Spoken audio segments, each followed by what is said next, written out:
This game is concluded.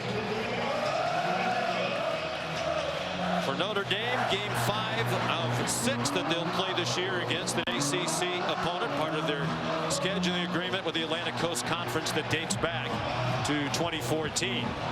Clemson won the toss and deferred. Notre Dame will receive the opening kickoff, and it's Jadarian Price back deep who signals for a fair catch.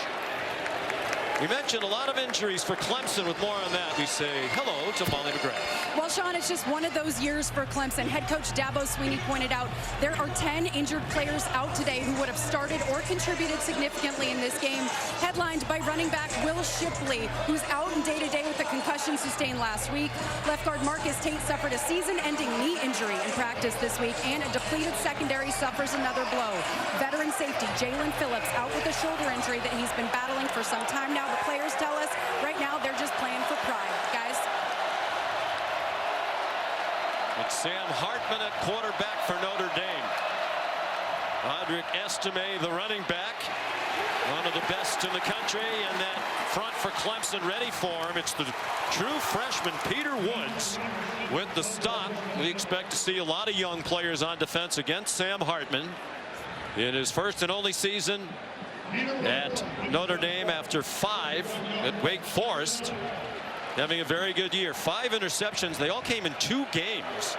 3 in their loss at Louisville, 2 last week in their 58-7 win against Pittsburgh. They go to the pistol.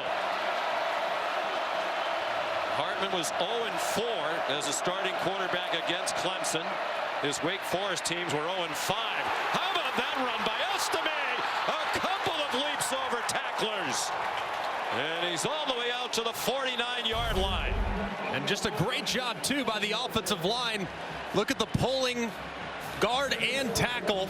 There, Pat Coogan, the guard. Joe Alt, the outstanding tackle, kicking out the right side of that Clemson defensive line. And how about the hurdle from Estime up and over the top for a big back? My goodness, man, he's got all the moves. His power and speed. He told us yesterday he's a great dancer because he has good hips. Flags before the snap of the ball. Adam Savoie is the referee. It's going to be a false start against the Irish. False start. Offense. Not all 11 players were set prior to the snap. 5-yard penalty. It's first down. Marcus Freeman's in his 2nd year as head coach at Notre Dame. They believe if they win out, they will be heading to a New Year's 6 bowl.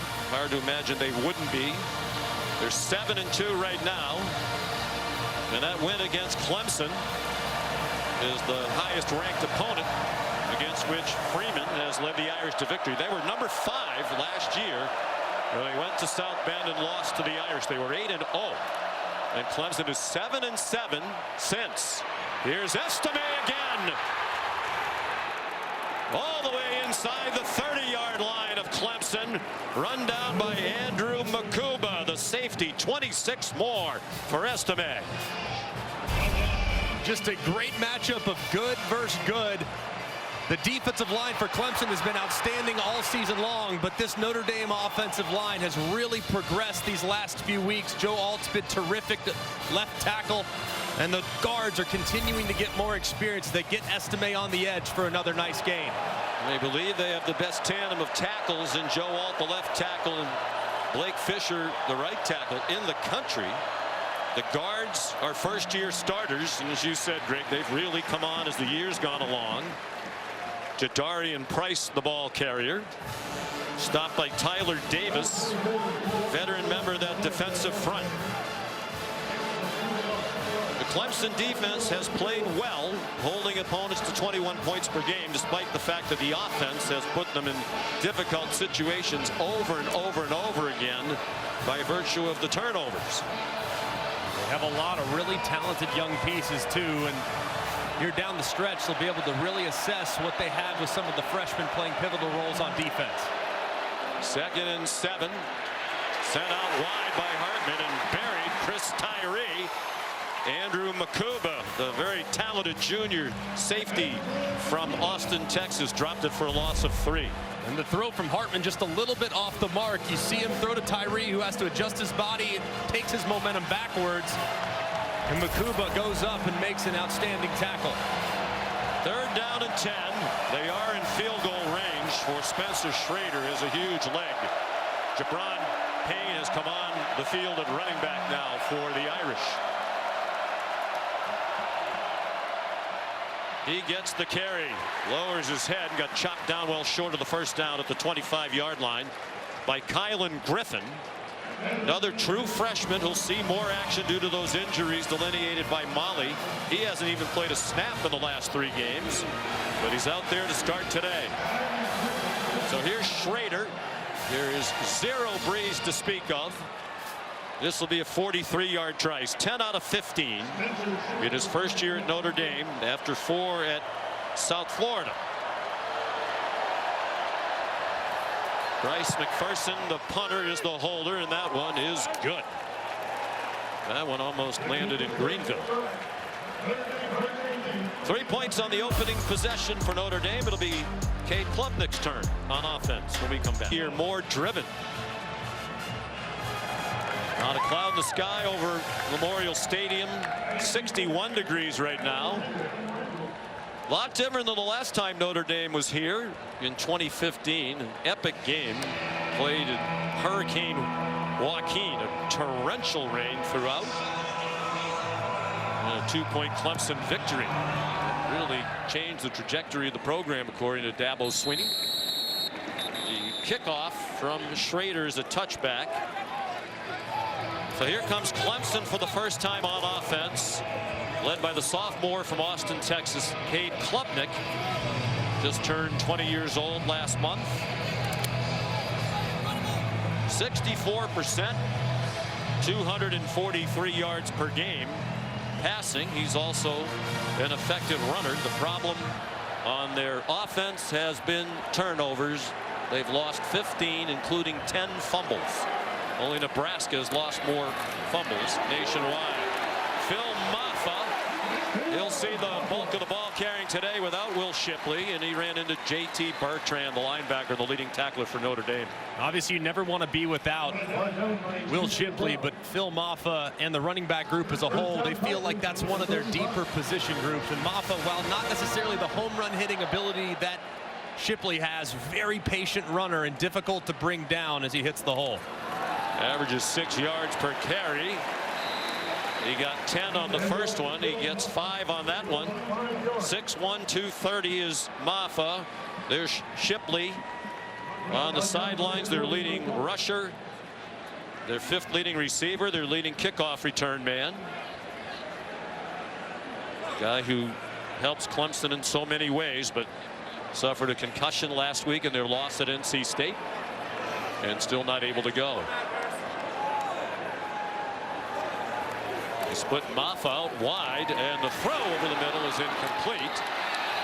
Off the hands of Troy Stellato, then he got swung around for a while by Bertrand, and some in the crowd didn't like that. It's a very good Notre Dame defense, giving up just 15.3 points per game. That is 10th in the country. Their second year under the coordinator Al Golden. Came in wanting to play better red zone defense, get more takeaways, defend the long pass better than they did a year ago, and they've done all of that very well. 3rd down and 5. Off his back foot, Klubnik throws it up for grabs. Stellato trying to turn to the ball, goes down. Cam Hart had the coverage. There's Al Golden, who's done a tremendous job with this Notre Dame defense. Cade Klubnik sees press coverage, one-on-one to the outside. Unfortunately, the throw is just a little bit underthrown and behind Stellato, who's trying to adjust, but can't quite stay upright long enough to track that ball down. Just a little off the mark from Klubnik. Aiden Swanson is their punter. Tyree back for it. He brought a punt back for a touchdown last week against Pitt. 82 yards. It was a magnificent return. Broke many tackles. Good job by Swanson. It's out of bounds at the 14. A 46-yard punt and no return.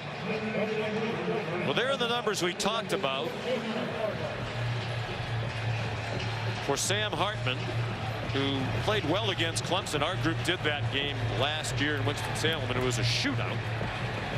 But he's well aware of that 0-4 record. He said when we visited yesterday, my parents live in Charleston now in South Carolina. They're surrounded by Clemson fans, and I don't want them to continue to hear about the fact their son has never defeated the Clemson Tigers.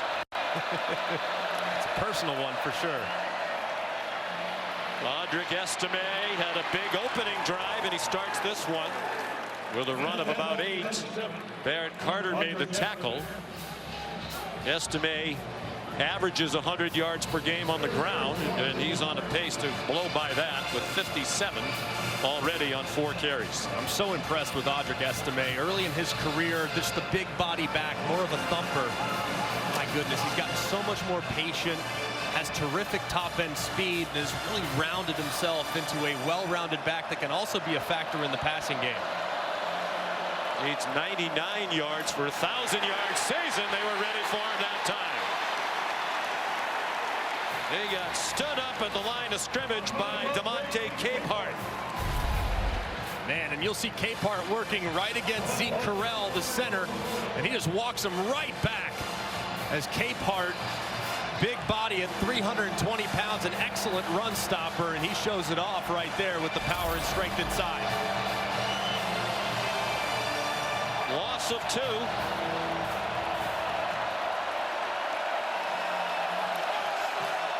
7 minutes gone by. 3-0 Irish. 3rd down and 4. Hardman wrapped up. Jeremiah Trotter, the linebacker, on a blitz. His dad, the Axeman, and he mimicked that celebration. And Jabron Payne is just stepping right up to take on the linebacker Trotter, but look at the wiggle as Trotter kind of shifts his body inside, goes right around Jabron Payne. It's an excellent rush and just a bad miss there by the back. 8-yard sack. 19th sack of the year for the Clemson defense. That's down from what it typically would be.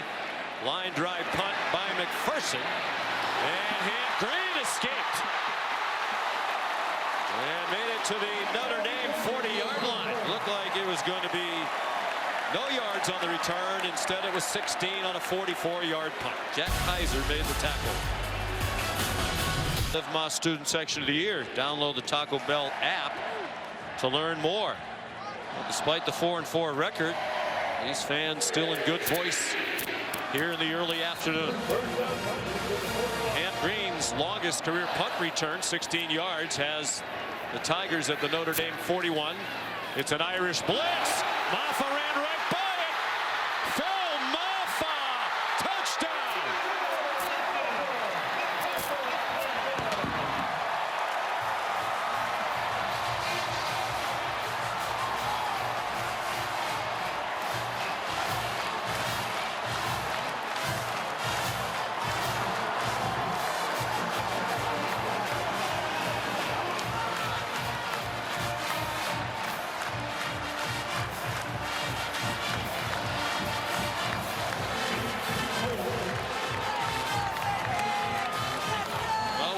Shipley, Phil Maffa says we still have plenty of speed at running back. 41 yards. The extra point good by Jonathan Whites. Maffa, his 7th rushing touchdown of the year. And you'll see the motion slides Maris Leofau inside, and then DJ Brown on the safety pressure to the outside. He goes way too wide. Maffa steps right inside of him, breaks it to the outside, and showcases some of that speed. That reference that he's not really the home run hitter. He's really more of a 6-7 yards in a cloud of dust type of back. But right there, getting out in the open field and paying off the poor run fit from Notre Dame's defense. Here's Molly. Well, Sean, Will Shipley's absence isn't just felt on the field, but on the sideline. He's the heartbeat of the team, brings an infectious energy, and Phil Maffa has vowed to fill that void in leadership. He told us his goal for this game is to play with physicality and enthusiasm. He wants to rally the team to fight no matter their record. He said he's playing for pride, and you can see his leadership on the sidelines. He's been encouraging his O-line, telling his teammates they can't stop us, guys. All right, Molly, thank you. One of the longest runs of Maffa's career. Robert Gunn, the kickoff, and it's a touchback. Here's Kevin Nagandi. Sean, time now for our All-State Good Hands play of the day. Booger, Big 12 wide open, 5 teams tied at the top. Texas, Kansas State, 2 of those teams, and Malik Murphy to A.D. Mitchell. Yeah, when you got a young quarterback here, throw the go route. A.D. Mitchell, one of the best in the country, touchdown horns. Texas up 7-0. Right now, the way things are going at Clemson, we hope Tyler's happy. Back to you, Sean. All right, Kevin, thank you. Jeremiah Love is the running back for the Irish on first down. Sam Hartman looked at Love in the flat, now throws deeper. And an excellent attempt to make a diving catch by Jaden Greathouse. For the most part, the Irish healthy. They are without Mitchell Evans, the excellent tight end, who actually is their leading receiver for the year with 29 catches. He went out for the year last week with an ACL injury against Pittsburgh. And that's a massive loss, too. The go-to guy for Sam Hartman. Evans has been so dependable on third down especially, so his absence clearly felt by the Irish offense. Out of the pistol with Love, the talented freshman, still the running back, and they stopped the play before the snap for a timeout. Prior to the snap, timeout. Clemson, they're first. 30 seconds. The Tigers lead 7-3. 6:48 to go in the first quarter here at Clemson, South Carolina. Time for today's Aflac trivia question. We ask you, who was the only Notre Dame starting quarterback to win a game at Clemson? Now, it's only the 3rd time Notre Dame has ever played here. That's a tough one. I'm going to guess it's something in the 70s. I'm going to go Joe Montana. Was that really a guess? Or did you cheat? I did not cheat. I promise. If you read the game notes from either team, and I assume that you did, being the studious sort that you are, it was all over the notes. Jeremiah Love, the ball carrier. 2 possessions in a row right now without Estime. Well, here is the answer to the Aflac trivia question. And let it be known that I did say Aflac. And the answer is Joe Montana. First meeting ever between these two schools, 1977. Clemson had a 10-7 lead. Joe Montana led them to victory. The Irish, despite a 9 for 21 passing day and 2 rushing touchdowns, they went on to win the national title. Sam Hartman throws near sideline. No chance for Greathouse. He was well covered by the freshman Avion Terrell. By our count, at least 5 true freshmen have played on the Clemson defense already here in the first quarter for Dabo Swinney. Very young group, but an extremely talented group. Saw Avion Terrell a moment ago. Kylan Griffin's already made a play in this game. TJ Parker, the defensive end, is terrific, and in time I would imagine we'll hear AJ Hoffler's name as well at defensive end. Bryce McPherson. Beautiful punt, high and deep, drives Green back to the 17-yard line. And Green brought it back to the 24. He's done a solid job as the punt returner. They're without Antonio Williams, as they've been for much of the year. Stay tuned to ABC. More great college football action today. Last edition of Bedlam, at least for a while. 3:30. 9th-ranked Oklahoma, number 22 Oklahoma State. 7:30. A huge tilt out in the Pac-12. Number 5 Washington, and 20th-ranked USC. Caleb Williams, the reigning Heisman Trophy winner, and the Michael Penix Jr. quarterbacking Washington. Many believe he's the front runner to win that prestigious award this year. It would be hard to push back on that. That's the best quarterback matchup of the weekend. Klubnik gave it to Maffa. Riley Mills made the tackle, a gain of 2.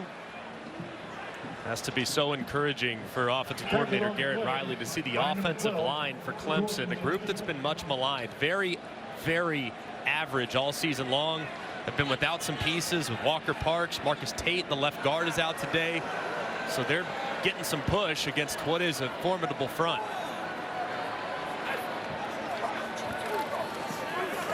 Klubnik, quick throw out wide to Tyler Brown for a gain of 4. He's banged up but playing through it. Another true freshman. There's Adam Randall, pardon me. A sophomore, big target. Garrett Riley, the offensive coordinator, said yesterday they'd like to get him more involved. He was highly recruited. Hasn't really lived up to the hype coming in. 3rd down and 4.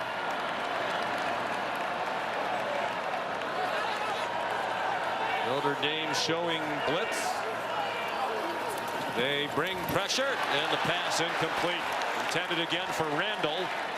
And broken up by Benjamin Morrison, the sophomore cornerback, freshman All-American a year ago. Yeah, had an incredible game against Clemson last year. A couple picks. You see the break on the slant, how quickly he gets there and closes that initial separation, swats the right arm in, and breaks the pass up. That's a great pass break up by Morrison.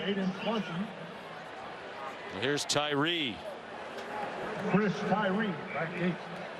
Back for the punt from Swanson. And another good punt. Oh, it's muffed by Tyree. And Clemson has it at the 22-yard line. The snapper, Philip Lorenzo, wound up with the ball.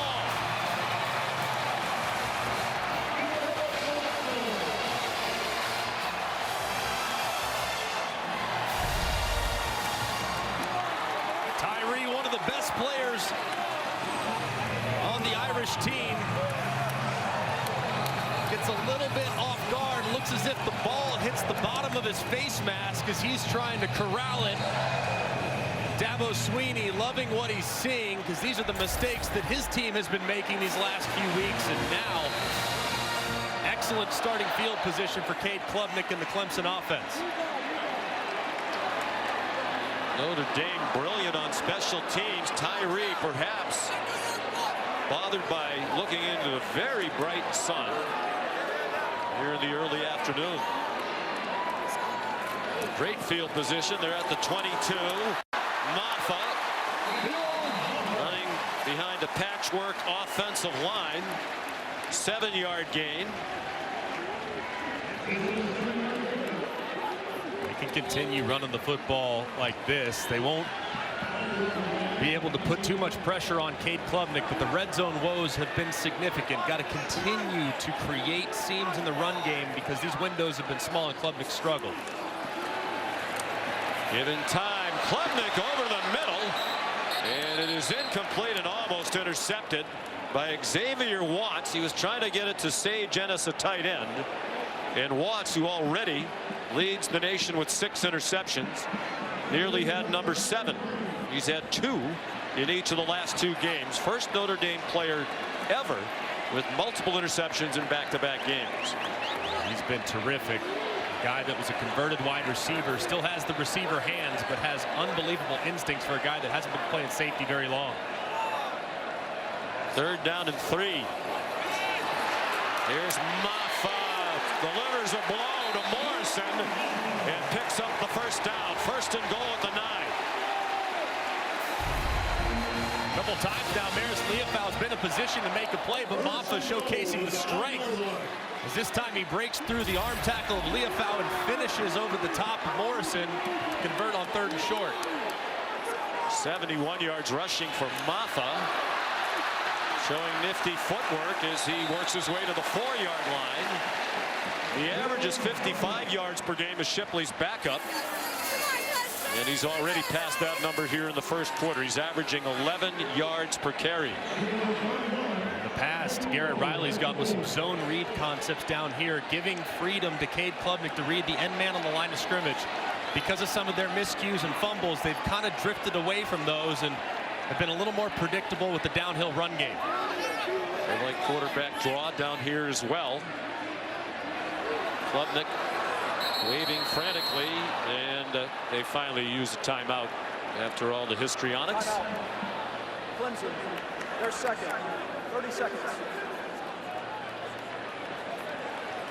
Well, Clemson's offense, one of the worst in the country in the red zone. Notre Dame's defense, second in red zone defense. Their opponents scoring, whether it's a touchdown or a field goal, just 64% of the time. Only Michigan is better in that stat. And we talked about the improvement of the Notre Dame defense. Last year they were 129th in red zone defense. A remarkable turnaround. It's been a terrific turnaround. A lot of it has to do with how they've played in the front seven defensively. They've always, at least the last handful of years, they've had great perimeter weapons and being able to play man coverage as those windows get a little tighter. But so far today, in a matchup that I think most people thought would be dominated by the Notre Dame defensive line, is actually being won by a makeshift Clemson offensive line, at least to this point. It includes the true freshman Harris Sewell at right guard. Maffa left the direct snap. A 1-yard gain, and that's all. They're without Marcus Tate, who started every game at left guard this season, hurt during the week, as Molly said. So Trent Howard, a backup, steps in there. Tristan Lee is the starter at left tackle. He's also started at guard. Putnam is the center. He's been a stalwart, as is the right tackle Miller. And it's the freshman Sewell at right guard. On 3rd and goal. Keep an eye on Brenningstool here in the slot. Man covered, it's who you want to hit. They look in his direction. They fire in his direction. And the ball came out. For a moment, the crowd thought it was a touchdown. There is no signal. Notre Dame came away with the ball, and we're still waiting for a ruling. Ruling on the field is an incomplete pass. It's 4th down.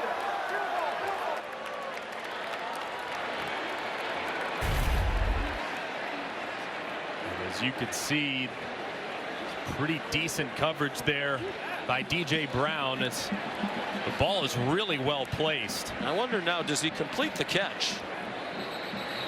Nope. Ball's on the ground. Good call. Ruling on the field of an incomplete pass is under further review. Remus Kozik is the replay official. It's certainly worth taking a deeper look. The injuries at wide receiver, Brenningstool has become more and more of a target in recent weeks. 13 catches in the last 2 games, 2 touchdowns. It was a great effort there by Brenningstool. Strong hands and having it draped there alongside his body. Looks like there at the end it gets dislodged. The call on the field being incomplete. I haven't seen enough video evidence to overturn.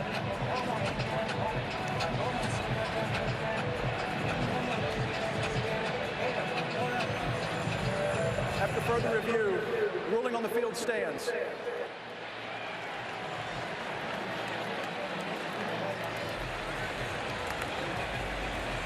So it'll be Jonathan White. When we talk about reasons why Clemson, top 10 in the preseason, is 4-4 and unranked. The kicking issues as well. They're 7 out of 14 in field goals this year. Only 4 teams have worse field goal percentages. White's got brought out of retirement to become their kicker for the Florida State game, and he's been more solid. He's now made 6 of his last 8. That one's good from 21. And it's a 7-point lead for Clemson. We're back in 8 seconds after a word from Ram Trucks. Ram Trucks, built to serve.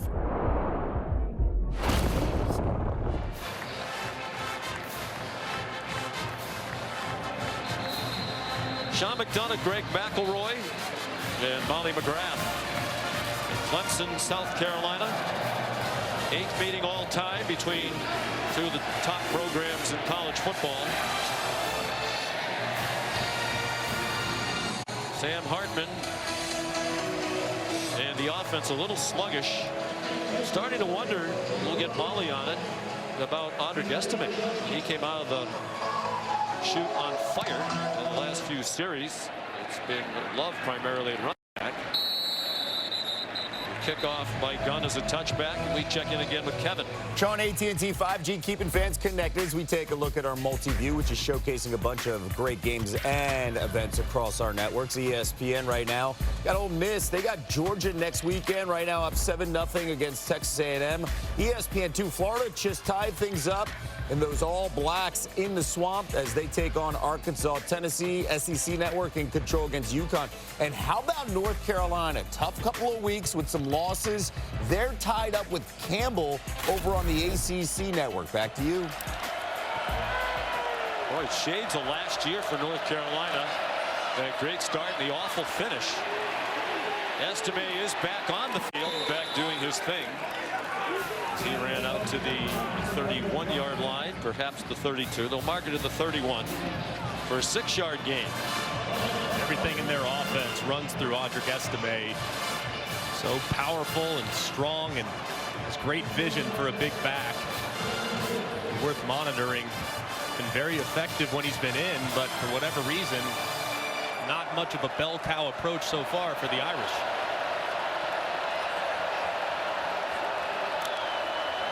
Sam Hartman takes off running right up the middle. Sam Hartman across midfield. And got to the 32-yard line of Clemson before Barrett Carter made the tackle. And it's just great recognition. There's 4 guys in the box defensively and 5 blockers. Sam Hartman calls his own number, can throw it to the out routes. It's an RPO. You can throw it to the out routes or you can take it yourself. And because of how few Clemson defenders were there inside the tackles, he takes it. And it's a big gain for the Irish. Not known as a runner. That's a 37-yard run. He had rushed for 8 yards all year. Of course, sack yardage comes off the rushing total. Marked it at the 31. Estime back in the pistol. Running right behind an offensive line that has started the same 5 all year long. And the junior from Nyack, New York, carried it down to the 26. Ruka Row made the tackle.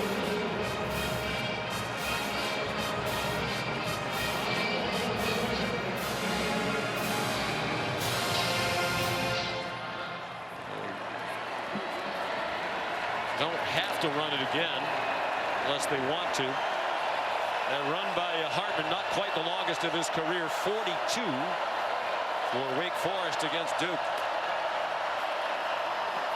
And he's in trouble, got it off. And a good tackle on Holden Stays. That prevented a much longer play. Khalil Barnes, the true freshman, made the stop. ESPN's presentation of college football on ABC will return after this message and a word from our ABC station. Back at Memorial Stadium, Clemson, South Carolina. The Tigers leading the Fighting Irish of Notre Dame 10-3. It's Notre Dame on the move as the second quarter begins. They have it 1st and 10 from the Clemson 19. Only 8 yards of passing in the first quarter, 4 yards for each team. It's been a ground attack, effectively so, for both sides. Estime stacked up that time a moment ago. Molly with Dabo. Coach, what do you need to see from your defense in the red zone here? Well, we need to hold no field goal attempt. You know, obviously got the big play run there with the quarterback. You know, he's dangerous with his legs. So just like the last time, they try to hold him a field goal. That could be the difference in the game. And, you know, good start. Tough group over there. They're battling. All right, thanks, Coach. Thank you.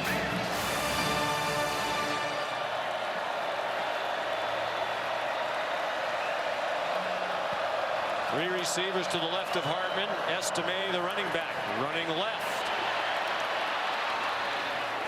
And Estime down to the 12-yard line, a pickup of 7. Jeremiah Trotter Jr. made the tackle.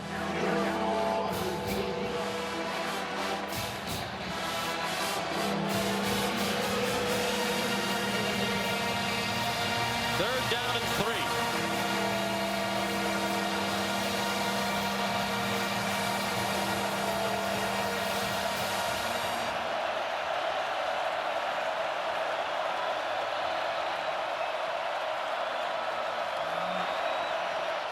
Hartman with a blitz coming. It is deflected up in the air and almost intercepted.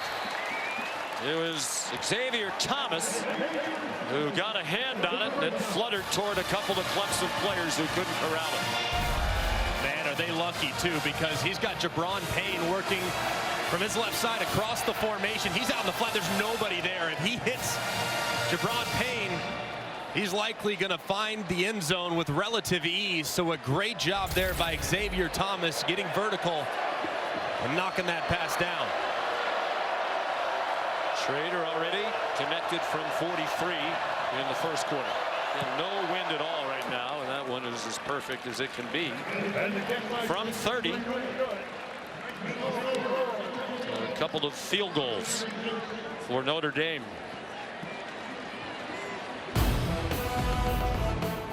Kick off your Week 9 NFL Sunday, 10 a.m. tomorrow with the Countdown crew on ESPN and the app. They'll have all of the early breaking stories, injury updates, previews of each game right up to kickoff, as they always do.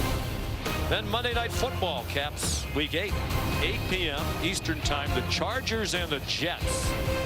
Peyton and Eli have the Manning cast, produced beautifully by Josh Hoffman on ESPN2. Justin Herbert. How about that company? I'm about to say, that's a pretty good list to be on right there. In my opinion, two of the three best quarterbacks in the history of the game right there, in Dan Marino and Peyton Manning. Justin Herbert joining elite company with his production so far in his NFL career. New return man Adam Randall is back for the kickoff. It might not matter the way Schrader can pound it. And it's another touchback. Here's Kevin. Sean, thank you so much. We got a double update here. How about 4th and 1? You're thinking it's going to be a potential tush push, and there goes Baxter, the house book. Yeah, a little trickeration. Everybody's kind of mimicking the tush push with a little fake off of it. Smart, 17-0 Texas. They're rolling at home. Meanwhile, Kyle McCord, #1 Ohio State at Rutgers. The touchdown pass. Beautiful ball. I mean, just throw it anywhere near him, Kev. He'll catch it. Really the Buckeyes on the board there in Piscataway. Back to you, Sean. Don't sleep on Texas. Oklahoma lost last week. Maybe a rematch between the Horns and Sooners in the conference championship game. Bringing stool. Ahead for 2. Jack Kaiser made the tackle, and you and I really love the talent of those Texas Longhorns. Oh man, they are something. I mean, they had a bad day against Oklahoma and still almost won the game. I mean, 3 turnovers and a turnover on downs on the goal line stand, and yet it required a miraculous drive from Dylan Gabriel to pull off the upset. So they're very real and clearly improving as the season goes along. Dominique Thomas, the running back now. Second string behind Moffa with Shipley out. He's a transfer from Union College in Kentucky, an NAIA school. He walked on at Clemson, wanted to live his dream, and he's now on scholarship. He transferred when he lost his mom and grandparents in a tornado in their home in eastern Alabama.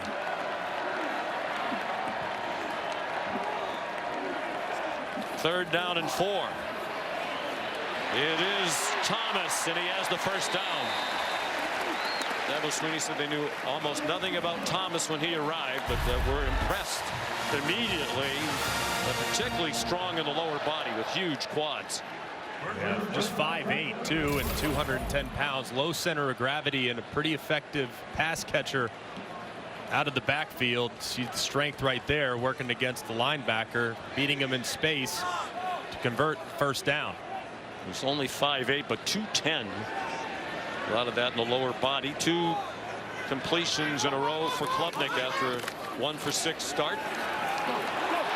Thomas, a big fan favorite. These fans very well aware of his tragic background.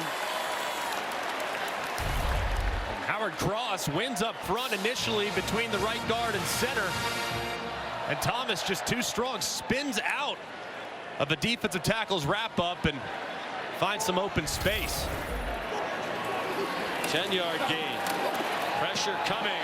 Man open. Klubnik got it off against the heat and completed it for a first down. Sage Ennis, the tight end, injured at the end of the play, and he's still not getting up. Pass. Timeout for an injured offensive player. Took a sturdy hit from Xavier Watts, an 18-yard pickup. Yeah, big collision there on the sideline, but that was a heck of a throw by Klubnik. And Clemson on the move again, up 10-6 in the second quarter. In game ready. Are you ready for the road? Goodyear more driven. Sage Ennis walked off under his own power after his 3rd catch of the season. Backup tight end. And Klubnik's 3 out of 3 on this possession. Over the middle, caught. Bo Collins. First down inside the 20. 4 in a row for Klubnik. All 4 throws have been right on the money, too. I mean, receivers not adjusting at all, not breaking stride. That one, Collins kind of jumps to reel it in. Klubnik very accurate on this possession. 17-yard gain to Collins. Thomas, the running back, he went out on the flat. There's a slant, caught for a 9-yard gain. To the 11-yard line, a sturdy hit by DJ Brown, the veteran defensive back.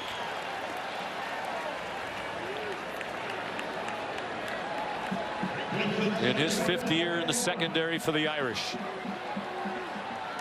Garrett Riley's having a really nice game so far.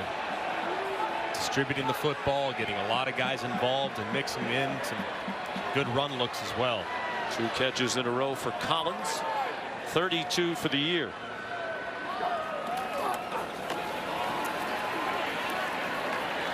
Thomas, just enough for the first down. 1st and goal at the 9. There's Garrett Riley, first year at Clemson. 34-year-old offensive coordinator at TCU last year, led their offense to the college football playoff championship game where they lost to Georgia 2 years prior to that at SMU. At least 36 points per game in all 3 of those seasons, but under 29 points per game in his first season here at Clemson. That's only 63rd in the country in scoring offense. Quick pop and a touchdown. Tyler Brown broke a tackle inside the 5 and scored.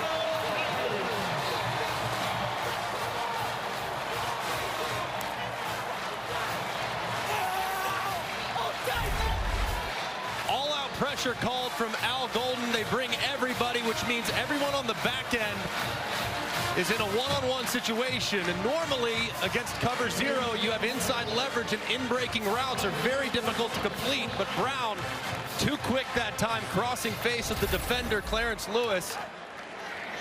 He misses the tackle and Brown finds the end zone. Extra point good by Jonathan White. Brown, his 3rd touchdown reception of his true freshman season. Garrett Riley loves it. Solid and Sweeney, in his 16th season as head coach, has built a remarkably consistent program. 12 straight seasons of 10 wins or more. They won't extend that this year, but it's the 3rd longest of all time. Alabama 15 years in a row and counting. Florida State back in the late 90s, 14 seasons of double-digit wins consecutively. They won't be able to get the double-figure wins. Now they're trying to avoid their first losing season since 2010 when they were 6-7 in his 2nd full year. And it was an interesting week for Dabo Swinney. Took a call early in the week from a caller to his radio show who was highly critical of Dabo and the program and the money that he makes to run the program. And as is typical of Dabo, Greg, he did not hold back. You know, he talked about, it used to be so much about appreciation. Now there's expectation. It's one of those seasons. I think this is a little bit of an aberration. Yeah, and it's a little bit of a snake bit season, too, because you can point to individual instances throughout the course of some of their losses that were self-inflicted mistakes. This program will be back and competing for championships again. I'm very confident in that. On first down, Audric Estime. A long way without being touched. A flag comes flying down during the run. Estime advanced to the 46-yard line. It would be a 21-yard gain. Holding. Offense, number 19. 10-yard penalty. It's first down. Jaden Greathouse, the true freshman wide receiver, had Jaden Lucas in his grasp. He was engaged for a long time. You'll see him out here as he's blocking and trying to hold up forever. And these Notre Dame wide receivers do an excellent job blocking for Audric Estime and company, but holding on way too long that time. That's clear as a bell. As Lucas was trying to slip inside. Good call by the official. Wouldn't let go of the jersey. Spun him around. Big call. Brings the ball back to the 24-yard line. 8:40 to go. Second quarter. An 11-point lead, and that might grow. Jeremiah Trotter. Touchdown, Clemson.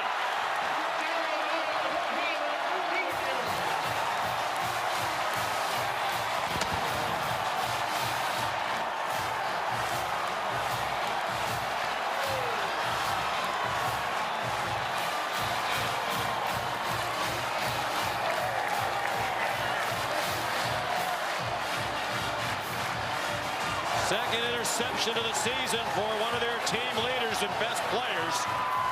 Jeremiah Trotter, the junior, running back 28 for his second career touchdown. And a shocking start to this one against the Clemson team reeling, beset by additional injuries during the week. Trotter, the touchdown, 24-6 after the Whites' extra point. And he does a great job just kind of watching Sam Hartman's eyes. His eyes are in the backfield the entire way, and yet he's still playing coverage against Holden Stays. Drifts right out underneath it, intercepts the pass, and takes it the distance. That's great instincts on display from Jeremiah Trotter. Being able to cover a receiver while looking in the backfield is so difficult. Sam Hartman pays the price for the outstanding play by the defender.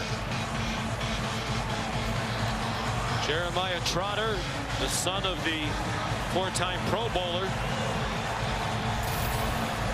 Jeremiah Trotter Sr. played 12 years in the NFL and has coached his sons throughout their lives. And a rough year for Jeremiah Trotter. The football disappointment secondary to the loss of his mom, a wonderful woman, Tammy Trotter, who died earlier this year, breast cancer. In her mid-40s, devoutly Christian woman, very successful real estate agent, and as much an influence on her son team number 38 as Jeremiah Trotter. 35-yard line. First down. Kickoff goes out of bounds. What an impressive young man he is. His dad, a great role model, both off the field and obviously on it as well. Yeah, he's got a very bright future. Make a lot of money and play a long time. He's great character. He is the heart and soul of that Clemson defense. Alongside Barrett Carter, they're the strength. And he delivered in a big way right there a moment ago. Out of St. Joseph's in the Philadelphia area on an incredible high school football team that included Marvin Harrison Jr., the great running back at Ohio State, Kyle McCord, the Buckeye quarterback, Samir Hagan's a running back at Duke. I mean, no wonder they won 3 straight titles in a row. That's redundant. 3 straight would mean in a row. Is that an all-star team? That's not pretty. They all keep in touch too. They have a text chain. They're quick to get in touch with each other, congratulate each other after big wins. There's that Ohio State bunch, #1 in the first edition of the rankings. Estime rushed for 2. Only 6 pass attempts against this secondary that is riddled by injuries. Catch out wide. Tobias Merriweather. Another young player they think can do more, a speedster, sophomore from the state of Washington. That was a 10-yard pickup. Merriweather and Rico Flores have been inserted into the lineup for one reason, to create more explosive plays downfield. And so far, early in this game, Clemson secondary, albeit way less than 100%, their coverage on these Irish wide receivers has been outstanding. And that time on the scramble drill, Merriweather breaks away for a little separation and a nice completion. On 1st and 10. Estime wrapped up and taken down by Xavier Thomas, the grad student in his 6th year. Lots of injuries from one of the most highly recruited players in Clemson history. He's had a bit of an up and down season. A little trouble prior to the Miami game and didn't play in that one, but he's bounced back nicely last couple weeks and has played well so far today.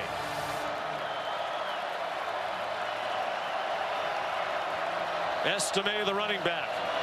On 2nd and 10 near midfield. Hartman takes the check down to Estime, and he's stopped just shy of the 50. Trotter there with Wade Woodaz.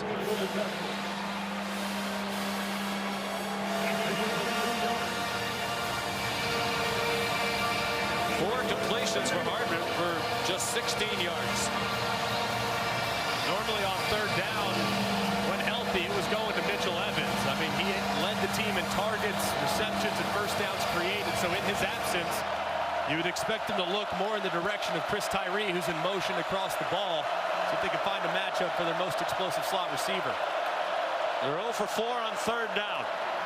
Hartman double pumped a couple times, and it is caught by Chris Tyree with a couple of defenders right there. Somehow it got to him for a 21-yard gain that they really needed. Yeah, that ball felt like it was in the air forever. Man coverage working against Mukuba. And Tyree, who was originally a running back, highly regarded prospect in his own right, willingly moved to slot receiver and has really come on as the season's gone along. Has become more polished, better at making those contested catches, and is probably their most dynamic playmaker. Inverted running back as he's gotten more comfortable at wide receiver. He's been a much bigger factor. Jeremiah Love, freshman from St. Louis, stopped by Trotter. A 3-yard gain. We're down to 5 minutes to go in the half. Feels like a big possession for Notre Dame.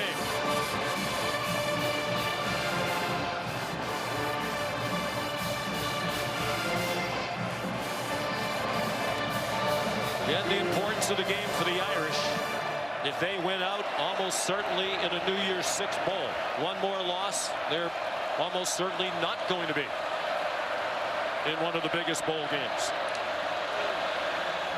Hartman a lot of time. And he gets run down at the 25-yard line by Cade Denhoff. Pickup of 2. And here comes 3rd down and 5 for Notre Dame. Another good job in coverage there from Clemson defensively. Normally Wes Goodwin would walk up 5 guys along the line of scrimmage and see if they can't get those offensive linemen on islands, but here they've been covering so well. I would anticipate them kind of dropping back and trying to keep it in front of them. Saw Wes Goodwin, the defensive coordinator. Important call against Hartman. They brought pressure. And a wide open receiver, Estime down the sideline. Lunging for the pylon, he's out of bounds. Short of the goal line, but down inside the 3. Well executed against the pressure by Hartman. And there was some confusion with the linebackers. They had shifted to the left to bring pressure off the right. That means it was Xavier Thomas, who should have been out in coverage against Estime in the flat. He was late getting there. Estime does a great job tight-roping the sideline. And the progressive pylon cam has a good look where he stepped out just inside the 5. 22 yards on the completion to Estime. 1st down and goal for the Irish at the 3. Approaching 3 minutes to go in the half. Estime just trying to power it in and nothing doing.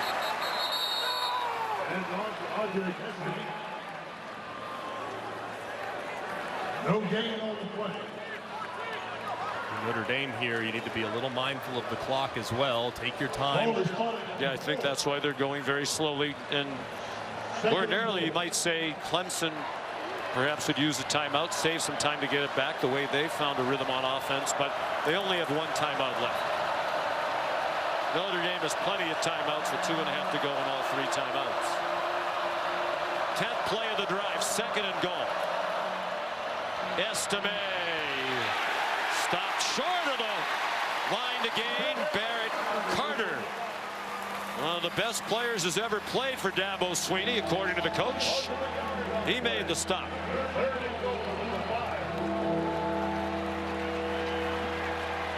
Third down and goal as we approach 2 minutes to go now in the half.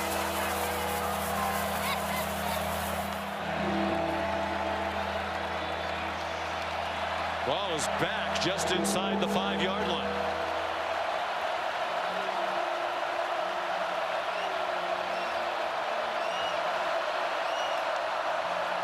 Design rollout by Hartman. Can't find anybody. Throws too high. Threw it over the head of Jaden Greathouse, who looked like he had a little room, but they didn't connect. And Freeman will send the field goal unit out. A huge disappointment. They had 1st and goal at the 3. Tried to go with a sprint right there as Sam Hartman. It looked like he might have had an opportunity in the flat to hit Rico Flores, but he didn't get there in time. And it's a great stand by Clemson defensively. Schrader has all of their points, 2 for 2, 43 and 30. And this one, another chip shot, good from 23. You're watching ESPN's Afternoon College Football Saturday on ABC, presented by Dayquil. Capital One halftime report minutes away. Booger McFarland, Kevin Nagani here. Ohio State only up by 1 late in the first half against Rutgers. Yeah, things getting tricky in Piscataway, New Jersey, Kev. We had a fumble Rooski. We're going to give you the highlights as well. What's going on with Notre Dame? What's happening with Sam Hartman? I mean, Sam Hartman looks very indecisive throwing the football, but they're running the ball well. So if you're the Irish, you got to physically control the line of scrimmage and keep running the football. Plenty of highlights coming your way. Back to you, Sean. All right, gentlemen, thank you. Minute 32 to go in the half. Spencer Schrader kicks off again. And it'll be a touchback. For a tough start, just 1 and 6 in his first 6 attempts. He's gotten hot. Cade Klubnik now 7 for 12, 63 yards, a lot of it underneath. Recognizes man coverage, sees that window, makes a nice throw. All out pressure, he knows the ball's got to come out quickly. Can't block them all. He's Brown on the slant, who breaks a tackle and finds the end zone. He's been very decisive and extremely accurate here in the second quarter. And really looks comfortable today behind an offensive line that is doing a good job in protection.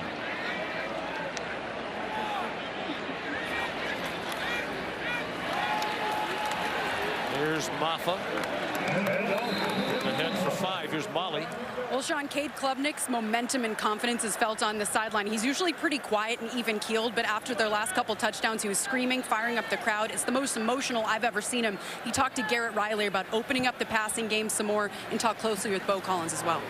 They bring a blitz. Oh, Maffa got yanked down. The way he got spun down. I think the crowd thought there was a face mask, but there is no flag, nor is it a first down. That was some strength on display right there by Osafa Mensah. He actually grabs the strap from the shoulder pad to bring him down. That's remarkable hand strength. Nana Osafo Mensah. Universities by making a donation to the university's general scholarship fund. Thank you, Allstate. Already 3 field goals made by Spencer Schrader for all 9 Notre Dame points. Jonathan Whites has kicked a field goal, made 3 extra points. Big play here, 3rd and 2 for Clemson. You think Notre Dame, if they get a stop, would use the timeout. It's Maffa. He has the first down. And let's see if now Clemson gets aggressive. They want to line up quickly. 3-yard gain. Maffa has 87 yards rushing, 82 on the ground for Estime of Notre Dame.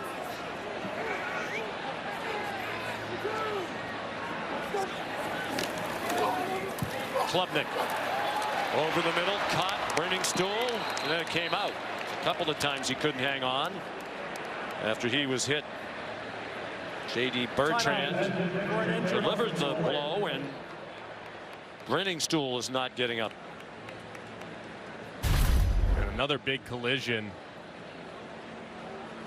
As you can see, Brenningstool working inside, and Bertrand delivering a big shot right to the midsection to break up that pass. Big collision. That's 2 now. Clemson tight ends that have gotten some big hits. Sage Ennis a little earlier, and Brenningstool now, who might just had the wind knocked out of him. Yeah, thankfully jogs off under his own power. Without some of their top wide receivers, they've leaned more and more on the tight end. Brenningstool, big target at 6'6", a very good pass receiver.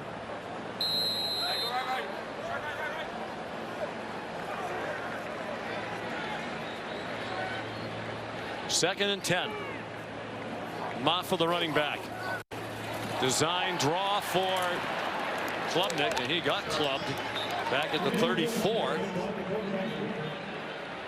Notre Dame has 2 timeouts left, and they have a 3rd down upcoming. And a field goal kicker with a big leg. I'm surprised Marcus Freeman is not using another timeout. Yeah, especially with Clemson behind the sticks. I'm surprised they wouldn't fire a timeout here, hopefully stop him on 3rd down, and then come after a punt, try to block it. So we asked Marcus Freeman about it last time we saw him in person. He used timeouts late in the first half at NC State, and it paid off. They scored in the final moments of that first half. He said, I do it because I trust Sam Hartman. That's the end of the 2nd quarter. Really surprised that they're taking 2 timeouts into the locker room with them, because Clemson will get the ball to begin the half. Here's Molly with Coach. Coach, why no timeout at the end of the half to save some time? Well, we're going to try that first drive, but when they got the 1st down, kind of said, hey, within a minute, we're not going to call timeout. What went wrong in that first half? Well, we got to finish drives offensively. You know, we can't finish with field goals, and we can't throw in pick 6, and then, you know, the special teams there, that's going to kill you. You know, you fumble the ball, and defensively, we got to do a better job at tackling. Thank you, Coach. All right, thank you. Guys. A lot of work to do in the 2nd half. At the break, Clemson 24, Notre Dame 9. We'll send you to the studio for the Capital One halftime report after this message and a word. You back to ESPN's Afternoon College Football Saturday on ABC, presented by Dayquil. This is the ACC on ESPN. Notre Dame had won 30 straight regular season games against ACC foes before the loss to Louisville. Now they're in danger of losing for the 2nd time in 3 games against an ACC team. Trailing Clemson at the half 24-9. Sean McDonough and Greg McElroy. You know, Dabo Swinney said, we're a good team. We don't turn the ball over. In that first half, Greg, no penalties, no turnovers, +2 in the turnover margin. And took advantage of those turnovers from Notre Dame, and they were able to run the football really well with Phil Maffa. They also, I thought, did a great job in coverage, made life very difficult for Sam Hartman and these Irish wide receivers. Short kickoff, and Adam Randall brings it back. 15 yards on the return. Here's Molly McGrath. Well, Sean, at the half, Dabo Swinney had a lot to be happy about, but like you mentioned, he was most pleased with that +2 in the turnover margin, saying this is the first time all year we've had a complete game in all 3 phases. He loved his team's red zone play on offense and defense, and said, I love their fight, love their effort, but we need a complete game, not just a complete half. And before taking the field, Clemson players reminded each other of the loss to Florida State, saying, we can't let them back into this game. We need to stay aggressive and not let up. Guys. Jeremiah Trotter, the pick 6. Notre Dame twice in the red zone, and Clemson kept them out of the end zone. Forced 2 Irish field goals well in the red zone, 3 in all. Pass for Bo Collins. He was being held. Crowd can't believe there isn't a call. It was Benjamin Morrison, the sophomore from Phoenix out of Brophy Prep, on the coverage. Yeah, quite a bit of contact there between Morrison and Collins as he goes on that locked curl route. I thought he might have gotten away with one right there, as you see the right arm, I mean, draped around Collins's back. He had his left arm up on the shoulder pads of Collins, didn't let go. Notre Dame very fortunate there.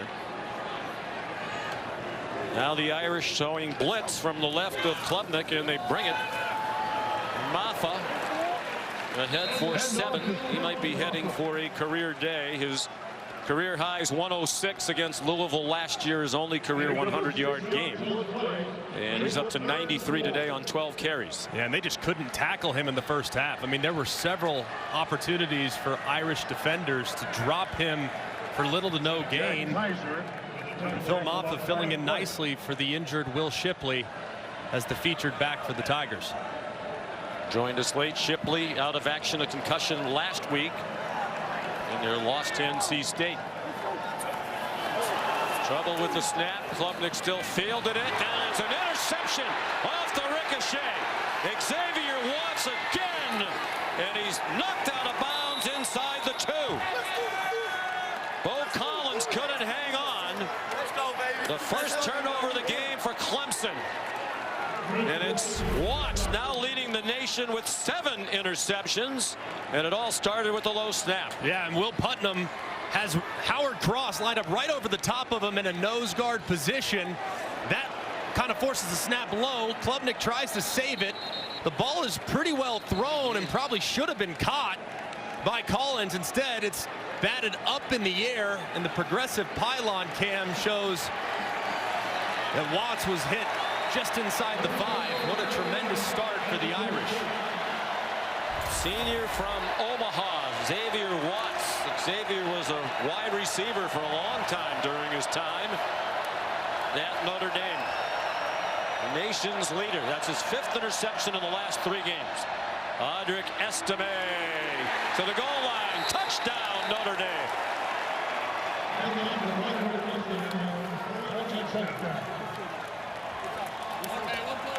Oh, yeah. How about the start? Get the takeaway. And Audric Estime bending it back to the left-hand side and surging forward just far enough to get in the end zone. Great job paying off the tremendous field position given to them by the Watts interception.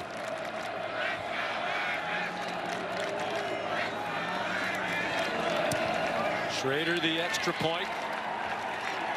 And that makes it a 1-score game. First touchdown of the day for the Irish. The 13th rushing touchdown of the season for Audric Estime.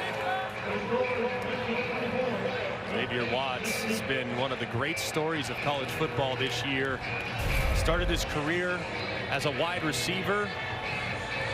Hands have been on display all season long, but for whatever reason, Sean, the ball always finds him. It's always in the right place. If it's out on a fumble or out on an interception or a deflection, he seems to always be in the right position, and he reels it in again for his nation-leading 7th interception of the season. From his wide receiver days, he's obviously got excellent hands, a great tracker of the ball, and he has been in the right place at the right time, Molly. Yeah, that's right, Sean. Well, Watts told us the 2 keys to picking off the ball. 1, your teammates doing their job. 2, confidence. You guys mentioned he's a converted wide receiver. He said those instincts are still with him. Give him the confidence to position himself to get the ball. And the only thought in his head is, this ball is mine. And you can see that confidence and those instincts on display. Randall back for the kickoff. His 7 interceptions for Watts have now led to 41 Notre Dame points directly off his interceptions. Randall didn't try to return it this time. And Estime the touchdown, 13th rushing score of the year for the junior. That is 1 shy of the national lead. With Damian Webb of South Alabama, 14 rushing touchdowns. 108 total yards for Estime. He's off to a great start today. A lot of their action in the first half, perimeter runs. Anticipate here as we move forward in the second. Probably going to see a little bit more of him getting downhill. That's the first turnover of the game for Clemson. The opening minute of the second half. Moffett down. Joshua Burnham the tackle after a 2-yard pickup. 2 yards to the opponent play. Second and 8. 95 yards rushing now for Phil Moffett, junior from Loganville, Georgia.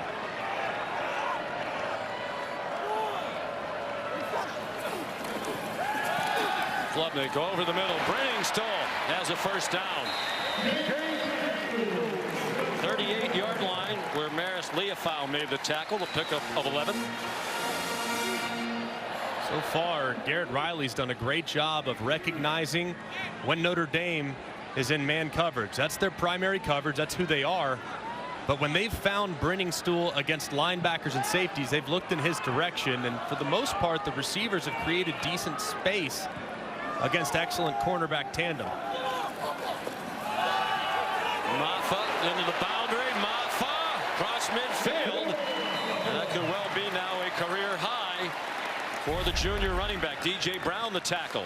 And you look on the left side, Joshua Burnham, the defensive end, slips inside the left tackle of Tristan Lee, and he just secures the edge very easily as Maffa gets outside and turns upfield for a nice gain. Of 15, 110 is the career high. 4 more than he had against Louisville last year. And showing no signs of fatigue on a busy day. Down to the 32-yard line he goes. Jack Kaiser made the tackle. 14 more from Maffa. And you got to give some credit to the right tackle, Blake Miller, just washing that Riley Mills, number 99, down inside. Maffa cuts right off his block. Has a little wiggle, and you see the acceleration. He's much faster and decisive than we've seen here the last few weeks. Really running hard today.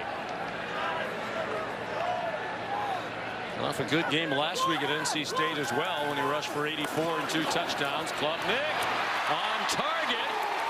Contested catch. Still a battle going on between Stellato and Morrison. First down Clemson on a 15-yard play to Stellato, who's really come on as the year's gone on. And great protection too from Clemson's offensive line. Notre Dame brings a little heat off the right-hand side. Man-to-man coverage in the back end between Morrison and Stellato. Strong hands on display from Stellato, who goes all the way through the catch and even and some afterwards. There's great hands there. That's what Garrett Riley talked about yesterday about Stellato. Very strong hands. Maffa nowhere to go there, driven back by Joshua Burnham.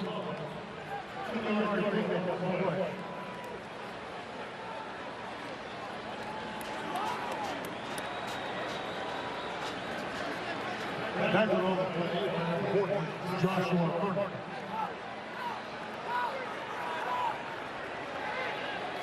Coaches talk about how Klubnik's a great competitor, has a knack for putting mistakes quickly behind him. And that's what Clemson is doing on this drive after the first turnover of the day. It set up the touchdown. They're marching down the field. 7th play. Klubnik off target. Might have felt the pressure coming from behind. Randall, the intended receiver. Javante Jean-Baptiste, the transfer from Ohio State, brought the heat. The first time we've really heard from him today. Jean-Baptiste has played excellent these last few games, starting with the SC game, a tremendous difference maker on the edge and applying the pressure to force that throw off target. 3rd down 9. Clemson 3 out of 7 on 3rd down. They are in field goal range for Jonathan Whites. With Maffa the running back and a 3-receiver bunch to the left. Collins wide right. He's the target on the slant. He held on to that one and got the first down with about 2 yards to spare with Benjamin Morrison in coverage. 11 yards. Pressure being brought off the right-hand side. It's well protected and great separation and suddenness there from Bo Collins on the slant. They've hit that route 5 or 6 times today, and Morrison has not really had much of an answer.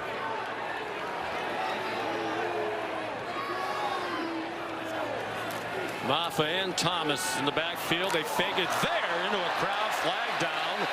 Trying to get it to Sage Ennis. Xavier wants the primary coverage.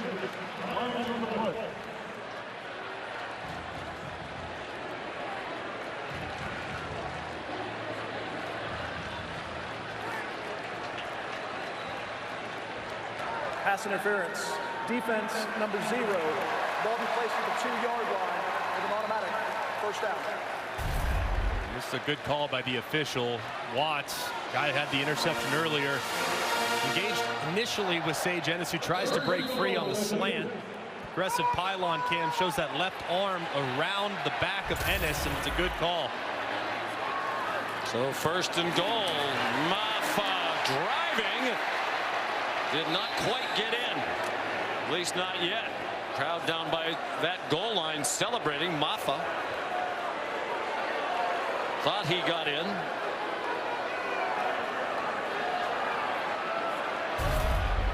It's a big collision there.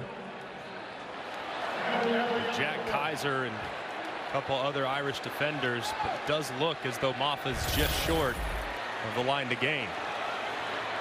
He already has 2 games with 2 rushing touchdowns this year, trying for a 3rd.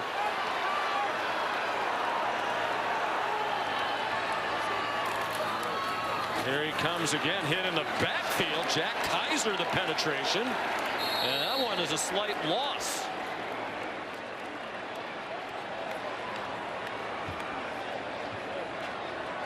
Got really 2 downs to get it here, but that time Cade Klubnik going under center. Nothing too cute about just a straight downhill run.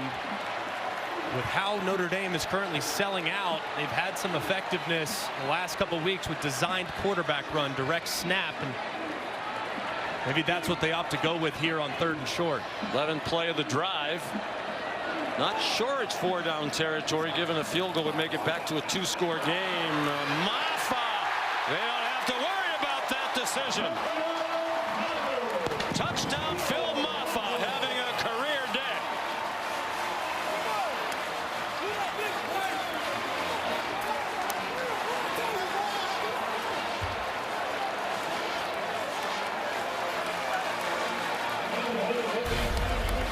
And a great job here by Sage Ennis, who really has the big block on the end of the line of scrimmage against Botello. He holds up just long enough to drive forward, and Maffa goes right behind him for a big touchdown. Jonathan White, a graduate student from Charleston, adds the extra point. Excellent response by Clemson after the takeaway by Notre Dame set up their first touchdown of the game. 15-point lead for the Clemson Tigers. Wait, main event. Prelims start at 6 p.m. followed by the main card at 9 p.m. Eastern time. Cade Klubnik brought them down the field with a lot of help from Phil Maffa, who had 7 carries for 35 yards on the drive and the touchdown. Robert Gunn kicks off again. Jadarian Price will try it. He's dangerous.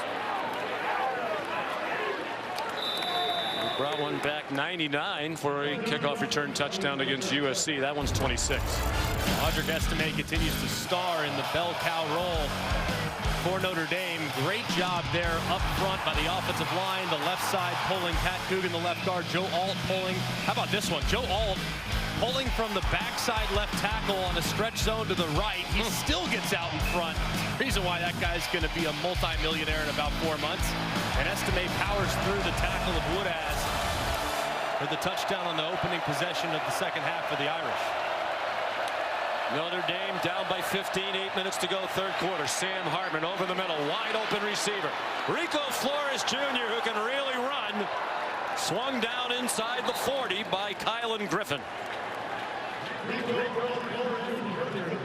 36-yard play for Sam Hartman and Rico Flores. Hartman took a big hit at the end of that play as he tries to kind of jump and throw it. Flores has nobody around him after those 2 shallow crosses intersect. And there's TJ Parker delivering the big hit to Hartman.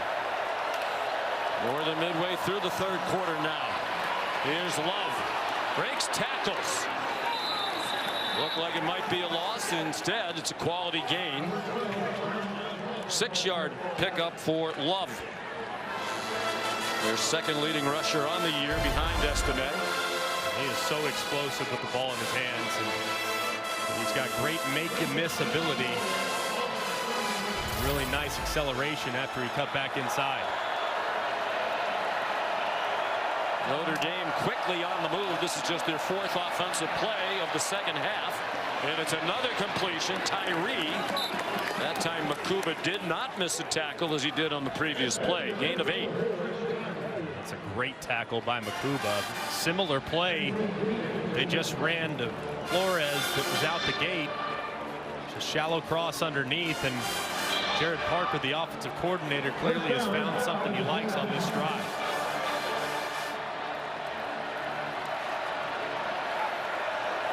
Hartman 8 out of 13 passing now for 101. No touchdowns, 1 interception. Flushed from the pocket, has some room, and takes advantage of it. Another long run all the way into the end zone. And then the contact with Makuba for good measure. He helped Makuba up. He had a 37-yard run in the first half, and now a 26-yard touchdown to make it a one-score game again if they add an extra point. Nothing there initially, pretty well covered. Thought he was going to hit Tobias Merriweather down the sideline, but how about the block on the perimeter? Look at how long this block is held by Jaden Greathouse, secures the edge, and Hartman shows off very underrated speed in the open field as he finds the end zone, but a great block by the freshman Greathouse. Schrader, important extra point. It's back to a one-score game.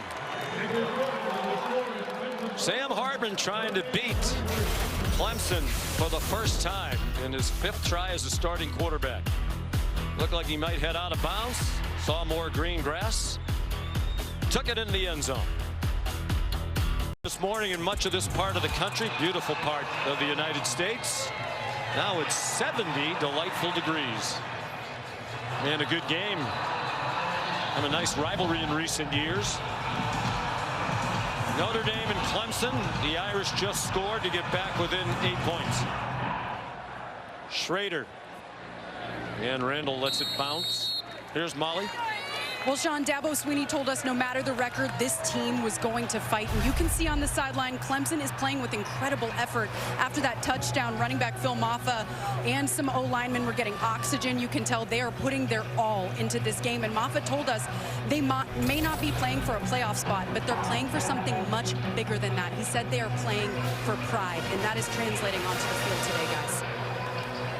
Well, they know what the standard is here, and they're not having a season that reflects that. Not what anybody expected. They're determined to finish strong. They fake a reverse to Brown. Klubnik throws it deep for Collins. There's a flag down. He was grabbed as he tried to run under it. It was Cam Hart who had the coverage.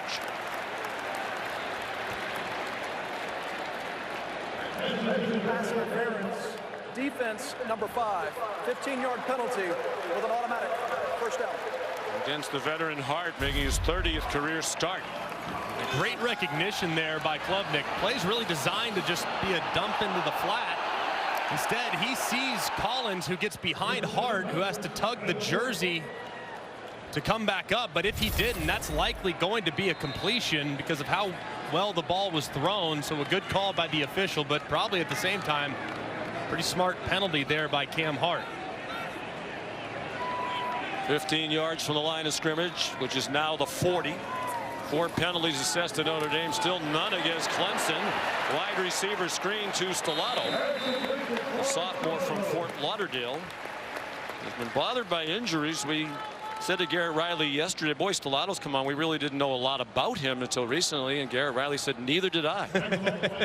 And he's been really solid for them these last handful of weeks. Obviously, with the couple guys being out, and Antonio Williams and Cole Turner, and Tyler Brown occasionally being a little banged up, it's opened the door for him and Brenningstool to really step into a featured role, and they've answered the challenge nicely.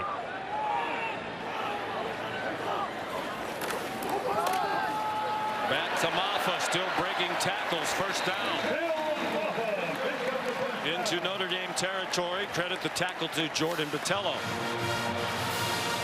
So impressed with Phil Maffa today. I mean, every time it seems as though he's going to get stopped at or around the line of scrimmage. He seems to wiggle his way into a nice hole that develops late. He's showing a lot of patience and great acceleration really all throughout the game.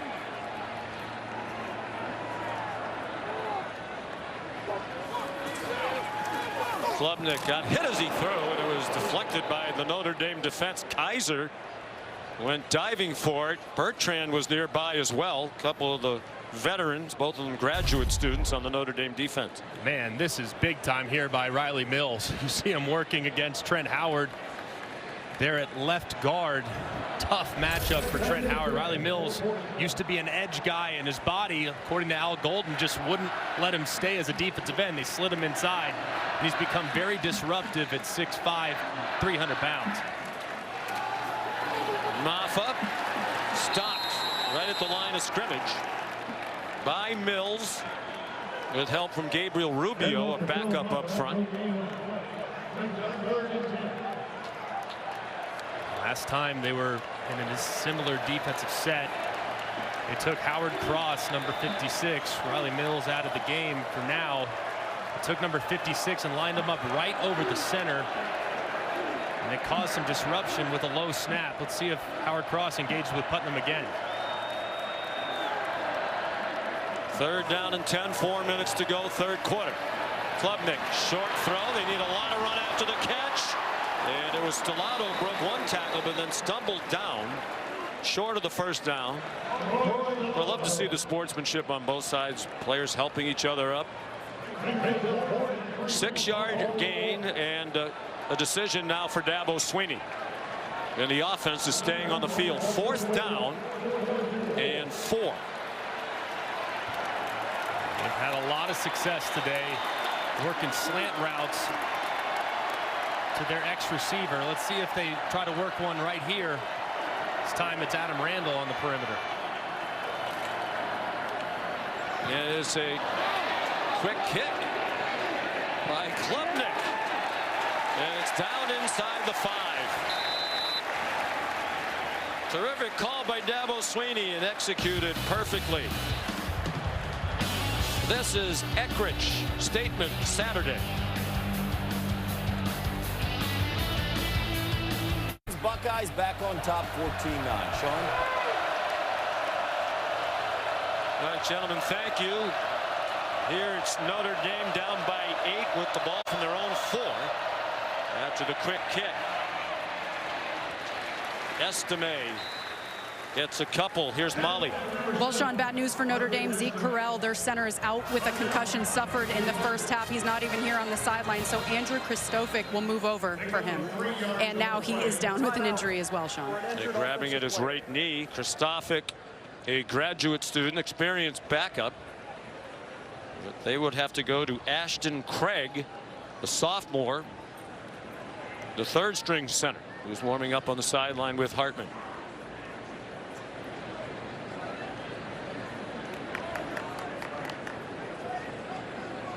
And that's really tough too, and it's fortunate that you have such a veteran presence in Sam Hartman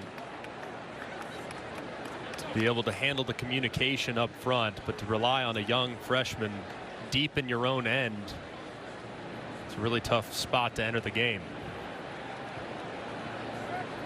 And a word of advice from Rocco Spindler, the other offensive lineman. Tough situation to step into for a very inexperienced player out of Lawrenceburg, Indiana. 6'4 1/4, 307 pounds originally. Saw the updated numbers on the graphic. Good news is Kristofic doesn't appear to be in a lot of pain as he walks off, so perhaps he can return. So a gain of 2. The clock runs as Kristofic gets off the field. Clean snap by Craig, and the pass incomplete. High ball through the hands of Tyree as they fake the screen one way and threw it the other. Play that takes a little time with Hartman drifting back into the end zone.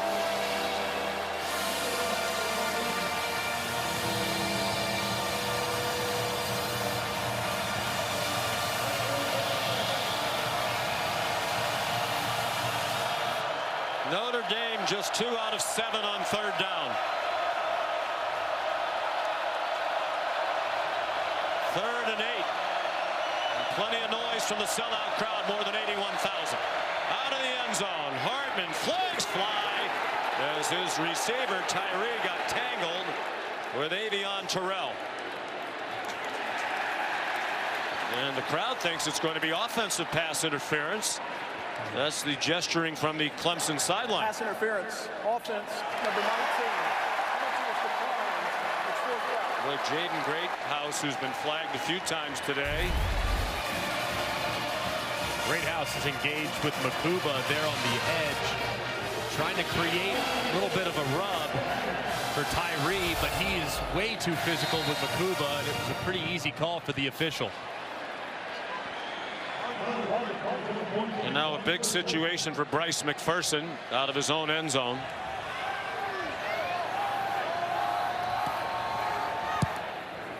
Camp Green back deep, end over end punt. Green to midfield. Let's bring in Matt Austin on the previous play. It was a big call. What'd you think, Matt? Well, I agree with Greg. It was a good call. It's up to the offense to avoid contact with the defense. Sometimes the defense will try to engage you, but you can see 19 just goes in with 2 hands and gives him a big shove backwards. That's textbook offensive pass interference. Against the freshman from Austin, Texas. Great house, the same school that produced Cade Klubnik. Won 3 straight state titles at Westlake and Austin. Same school that produced Drew Brees and Nick Foles. He is a gritty competitor, Klubnik. Offensive line not as good as it's been in recent years. Receiver group depleted today without Shipley. Oh my goodness. Was he lucky to get away with that? Benjamin Morrison saw that coming, and if he was a fraction sooner, he would have picked it off. Instead, it's a loss on a completion to Randall. Yeah, and that was really just kind of hesitant from Sage Ennis, number 11. You got to go fast if you're the tight end. You're trying to protect your wide receiver, and he kind of went with no urgency. As a result, Morrison was able to get in there and nearly picked it off. Loss of 3. Any loss of field position big here in the final 2 minutes of the third quarter, and Clemson a field goal away from a 2-score lead again. Stellato couldn't catch the quick one with Morrison, the terrific sophomore, in coverage.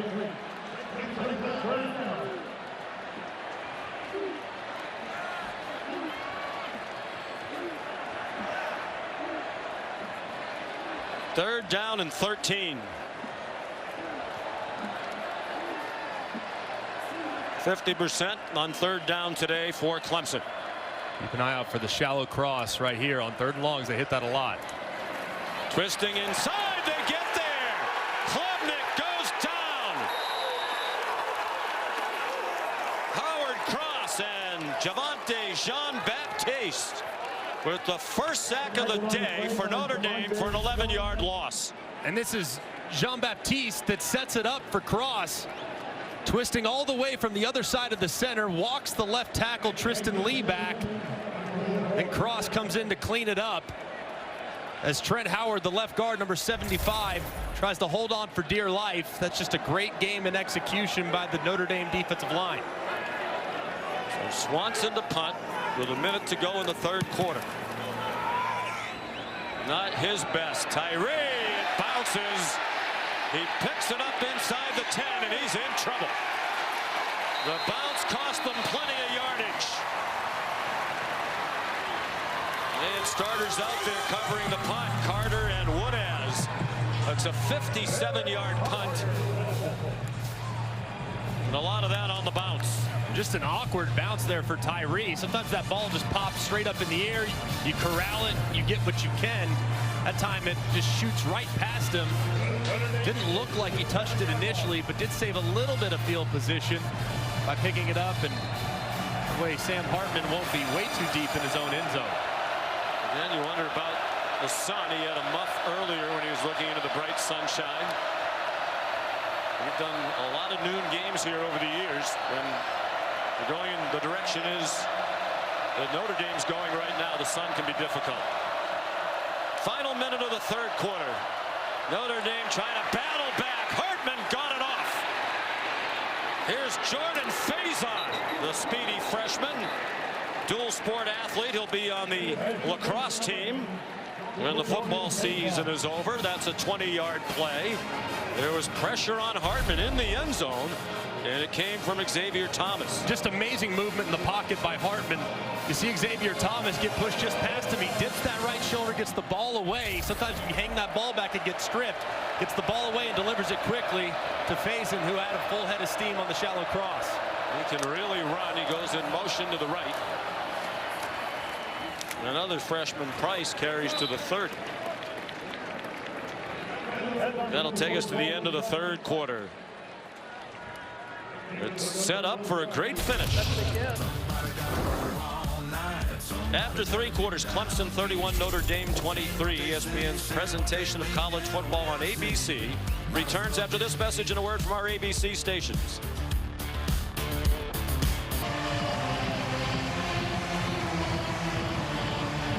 This crowd a big reason why Clemson rarely loses when leading after 3 quarters.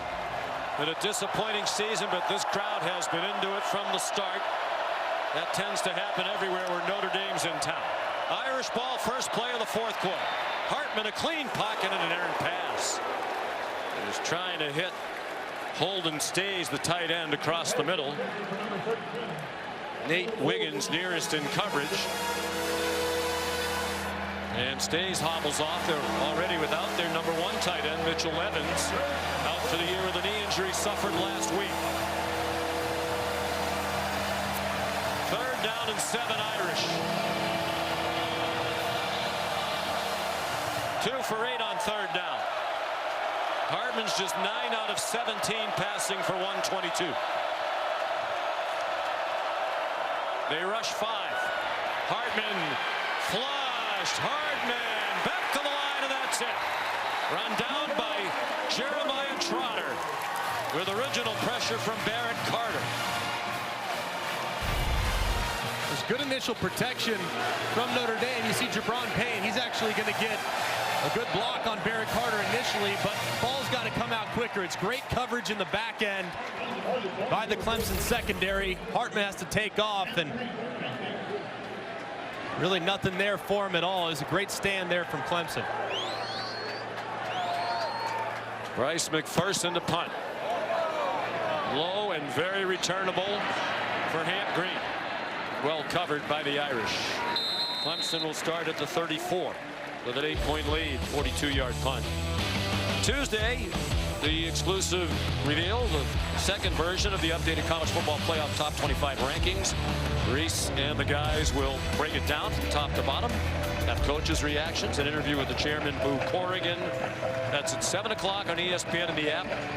Here were the rankings that came out this past Tuesday, brought to you by Allstate. Ohio State, number 1, but having a very difficult time at Rutgers. They have a great resume, but offensively, they've just been really inconsistent. I'm not sure about the eye test. Yeah, with the Buckeyes. They get it done, but it's never pretty. Phil Maffa. Down to the 38, perhaps the 39. 138 yards for Maffa, most by any Clemson player in rushing yards in a game this year.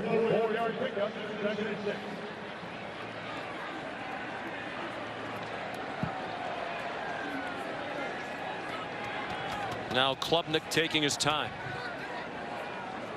Mentioned all of the Clemson injuries. There have been reports, not disputed, that Klubnik from time to time has been seen around campus wearing a boot on his lower leg. Maffa across midfield and taken down from behind at the 41-yard line of Notre Dame by J.T. Bertrand.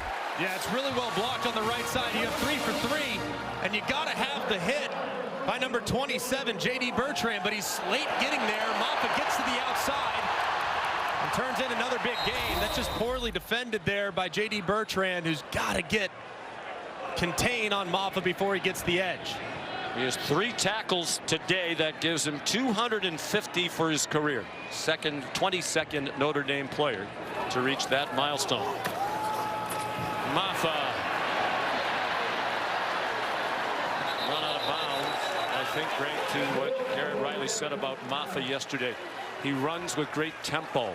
So he's not in too much of a hurry, but he's also quick through the hole when it's there, and I think that was a good example of patiently waiting to see if he could find some running room. He's a great runner. It's so fun to watch. He doesn't have that home run hitting speed that you see from some guys that are, 4.3, 4.4. He's not around there, but my goodness, he's productive because he always seems to find the hole when it uncovers. Jonathan White's long field goal is 41. Good play fake by Klubnik, and then he got walloped at the 35. Hit hard by Jack Kaiser, a 50-year graduate student. Here's a huge 3rd down. I don't know if they try one with White's. Now Robert Gunn, who was the kicker at the beginning of the year and struggled, has a big leg. He could make one from here. White's as long as 41. Probably thinking, though, with their inconsistencies in the kicking game, probably 4-down territory here, depending on getting positive gain here on 3rd and medium. Trouble with the snap, and Klubnik has to dive on it. That takes them out of everybody's field goal range. Mistake-prone team all year. There's another big one. And that's another example. We talked about it a little earlier when Howard Cross is lined up right over Will Putnam. That's twice now that the snaps have been errant. That time way over the top. The last time it was low. Putnam having a difficult time when he gets that head-up nose guard. Howard Cross, who's among the most productive defensive tackles in the FBS. In fact, he leads all Power 5 defensive tackles in tackles for the year. Tyree handles that one cleanly with the sun behind him. 11:03 to go. Notre Dame down by 8. For Miami and NC State at 8. And after that game, they stay with them for a full post-game wrap-up. Louisville and Virginia Tech. Who would have thought that when the year began? The only one-loss teams playing for sole possession of second place behind undefeated Florida State. Top 2 teams in the conference play in the title game. No more divisions.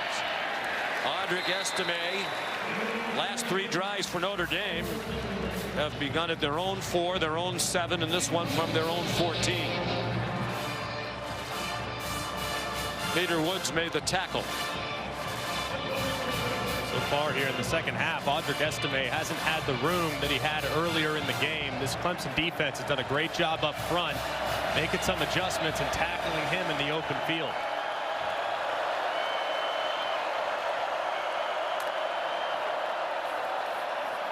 Oh boy, up for grabs and almost intercepted. Khalil Barnes, the true freshman. Boy, Sam Hartman from time to time makes some bad decisions. Man, that was very fortunate. As Khalil Barnes gets 2 hands on it with the velocity, just catches the back of the ball and unable to bring it in, but he's likely going to take that one to the house if he can secure it cleanly.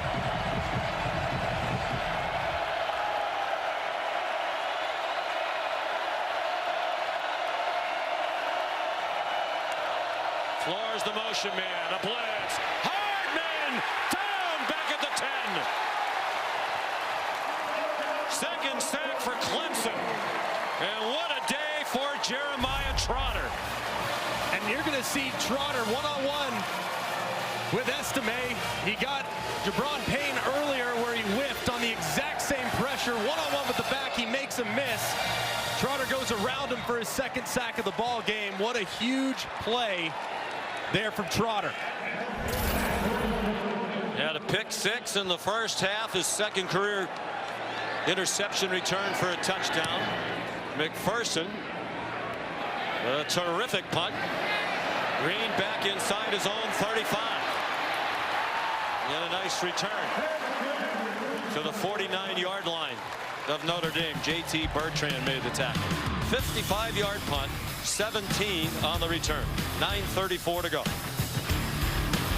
He's been all over the field and has really impacted this game more than any defender by a mile. I mean, he has been a nightmare for Sam Hartman and the Irish. Field position continues in Clemson's favor. They haven't done much with it. Last 3 possessions have started at the 50, their own 34, now the Notre Dame 49. Maffa dives ahead for a yard. We're under 9.5 minutes to go. The largest Clemson lead was 15 at halftime at 24-9. The field position that Clemson's had the last couple possessions and the way they're running the football, Notre Dame is really selling out up front, getting those safeties real involved. The deepest defenders only 8 or 9 yards. I'd really strongly think about taking a shot here at some point. The weaknesses of both teams, they really don't have wide receivers who scare you a lot as deep threats. Oh boy, a little late option pitch, and it was high, hit Maffa up around the headgear, goes for a 4-yard loss. That's a nightmare back to Duke when there's some problems with exchanges when they turned it over twice inside the 8-yard line. Yeah, very fortunate that Maffa was able to get on top of that with 2 Notre Dame defenders getting ready to pounce. Just looked like he wasn't ready to receive the pitch. Just poor pitch relationship there between Klubnik and Maffa. Feels like almost a rope-a-dope here for Clemson, just trying to run out the clock. They can't do anything on offense. Maffa stopped well short of the first down, and they'll have to punt again. Can't imagine they're going to go for this on 4th and 9 or long 8. No, not with how their defense is playing, and knowing that Sam Hartman's been pinned back most of the last 10-15 minutes of ball game. Very few drives outside the shadow of his own upright. So, well, we would say this: Swanson, we are told, is an adept thrower. I don't know if you just continue to pin them deep and rely on your defense, but at 4-4, if you're thinking about a big play on special teams, kind of field position, fake wouldn't be out of the question. Instead, it's a very good punt by Swanson. And Notre Dame will start inside the 10 again. 40 yards by Swanson. All right, here it's a one-score game, 7.5 to go. They give it to Faison. And he's tackled. Why not try him? He has some speed, playmaking ability. Originally, the plan was he just redshirt this year in football. He came on a partial lacrosse scholarship. When you go to the football program and you play the game, you have to be on a football scholarship. That way you can't hide players who you intend to play in your football program in other sports and give them money through other sports and exceed the football scholarship limit. They got to the point because of injuries and his talents, they had to play him at Louisville. There's a flag down. Hartman dumped it off, surrounded by Tigers. Holding. Offense, number 54. Penalty is half the distance to the goal. It's 2nd down. Blake Fisher, the right tackle. As he's engaged with Xavier Thomas, and see that right arm around Xavier Thomas's neck. And just slings him to the ground. That was a good call by the referee. 5th Notre Dame penalty for 40 yards. Clemson has not had a penalty walked off against them. Estime, the running back, he has only 5 yards rushing in this half after 82 in the first. 49 of those on the opening drive. Pass to nowhere in the general direction of Tyree, but closer to a couple of Clemson Tigers.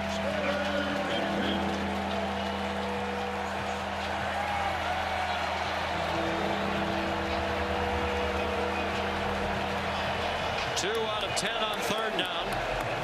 The average starting field position of the last 4 Notre Dame possessions is their own 8.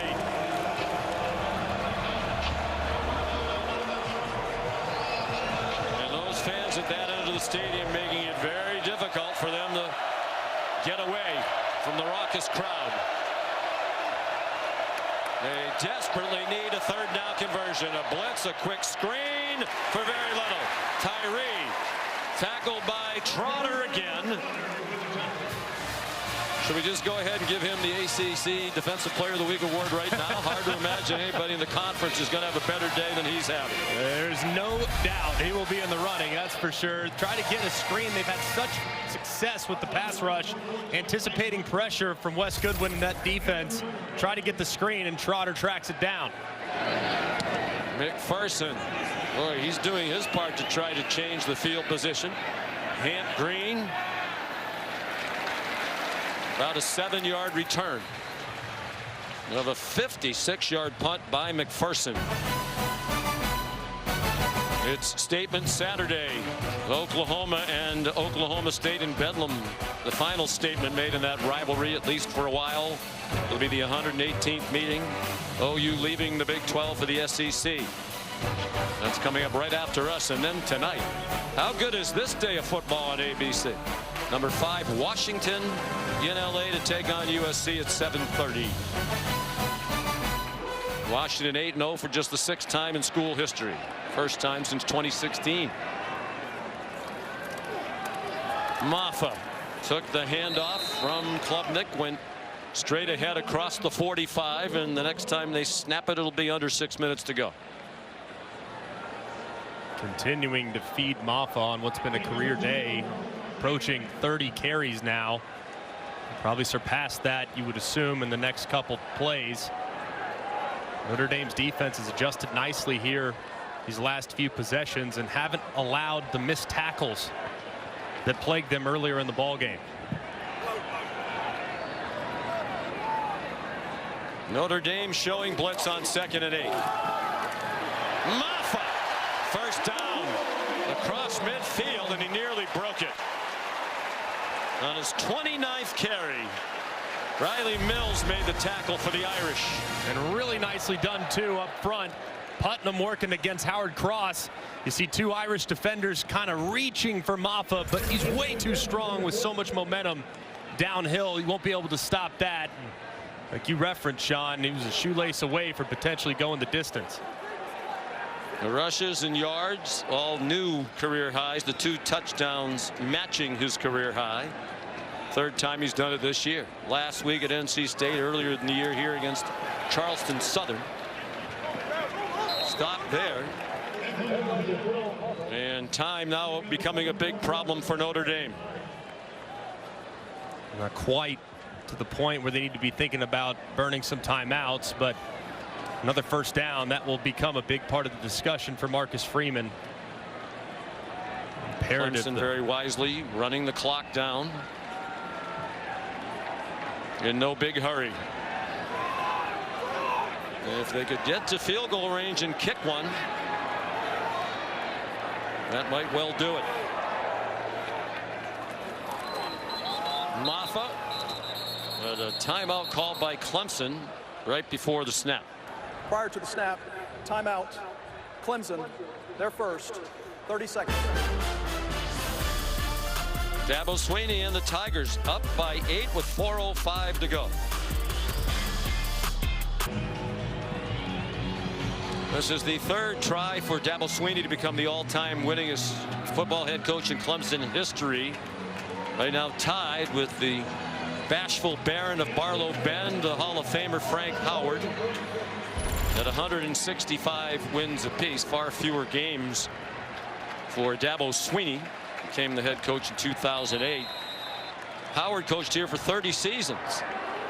Dabo will join him in the Hall of Fame someday.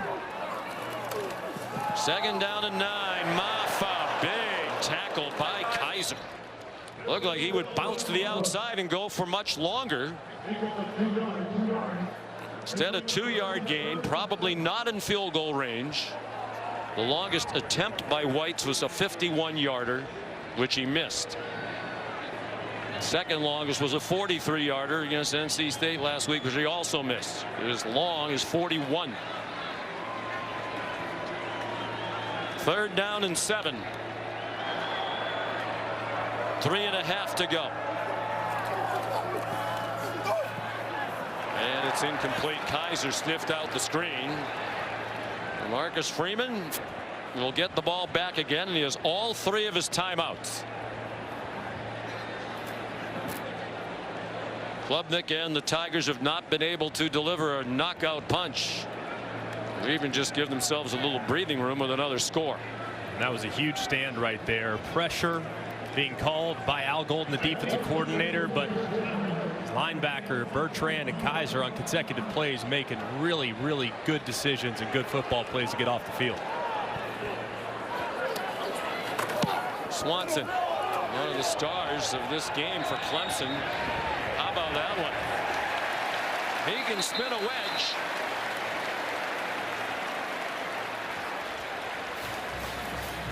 Aiden Swanson, a graduate student from Tampa, Florida, in his 2nd season as the starting punter. So Hardman running out of time to beat Clemson for the first time. 0-4 as the starting quarterback at Wake Forest. He was actually on a Wake Forest team that lost 5 times, but he didn't start one of those. Last Power 5 quarterback to lose 5 times in his career to the same opponent. Chris Ricks of Florida State against Miami in the early part of this century. Big thing here in a 2-minute drive situation. Just got to get the drive started with positive yards on first down. They haven't done anything on offense in this half. It's a short dump over the middle to Estime, wrestled down. We know they have all 3 timeouts, but they have a long way to go, and a field goal doesn't do them any good. So Hartman wise to tell the teammates they need to speed it up. They need to have a little urgency. They haven't been able to manufacture any big plays, so they're going to have to nickel and dime their way down the field. Hartman flushed. Hartman grabbed as he throws, and it falls harmlessly incomplete.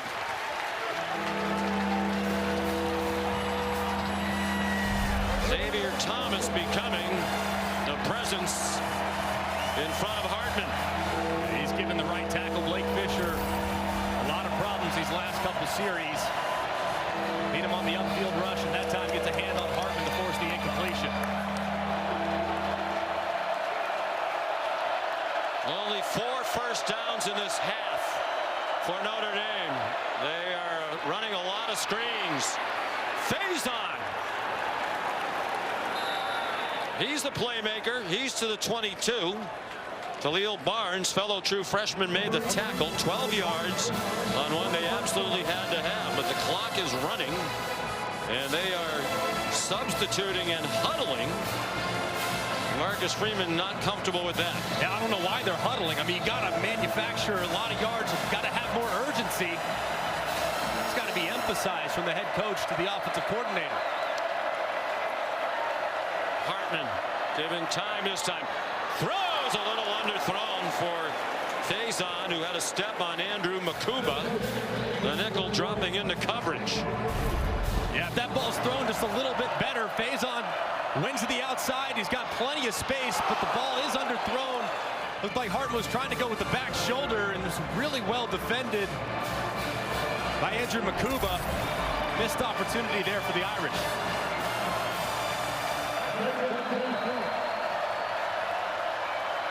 Hartman just 50% for the day, 12 out of 24. Nothing down the field. That one's intercepted. Threw it down the field over the head of Tyree. Kylan Griffin, the true freshman, with his first career interception.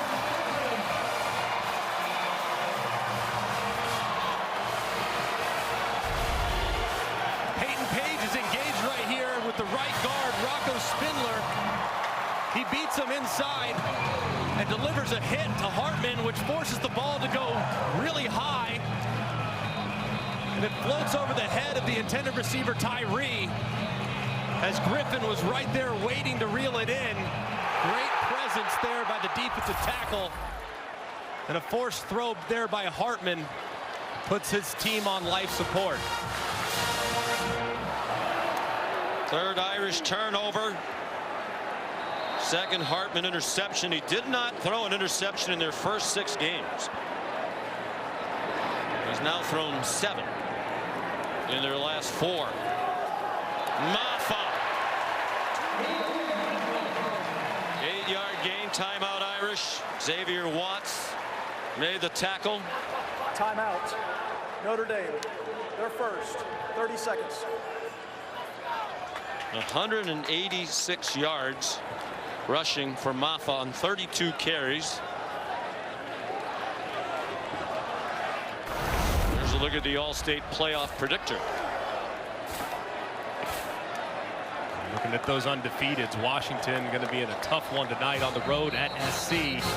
Everyone writing the Trojans off, and Washington has not been playing good football these last couple weeks, so maybe the Trojans pull off the upset tonight in the Coliseum. Ohio State survived a bit of a scare at the moment. Missouri heads to Georgia.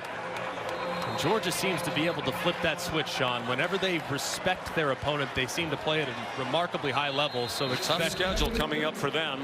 Very difficult 3-game stretch. Florida State would seem to have a pretty comfy schedule.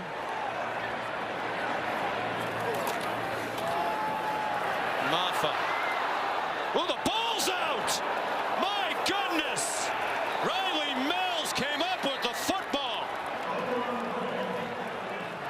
Dabo Swinney has seen this nightmare much too often this season. Ruling on the field is a fumble.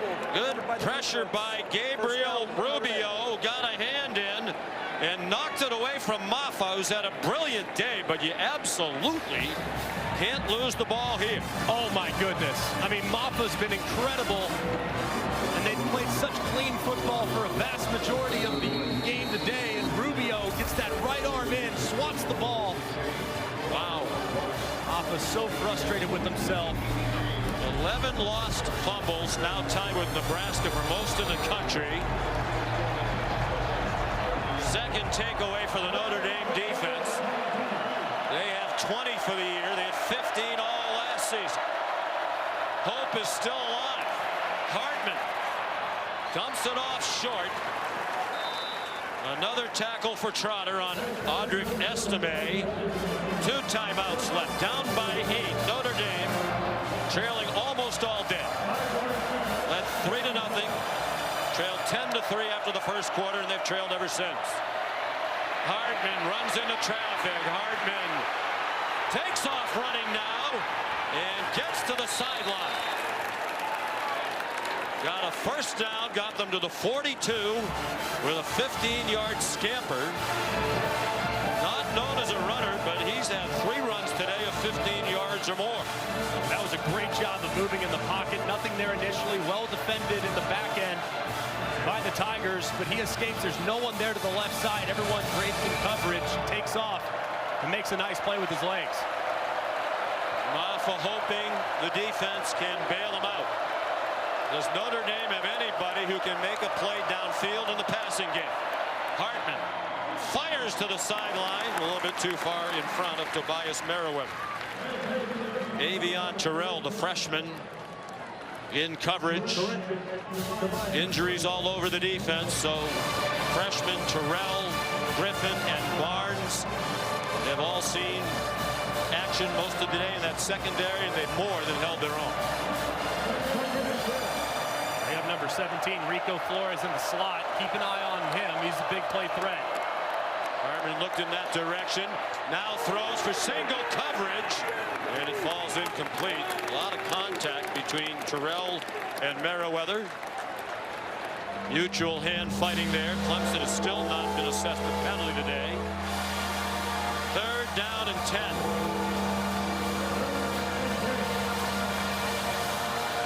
Notre Dame needing a win to keep their hopes of a New Year's Six bowl game alive. Favorable schedule after today with Wake Forest going to South Bend next Saturday in the 500th game in stadium history. That's actually in 2 weeks. Then they're at Stanford. Hartman over the head of Holden Stays. Not close.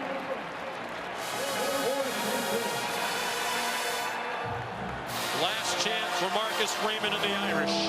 4th and 10, down by 8, 1:03 to go, and only 2 timeouts left.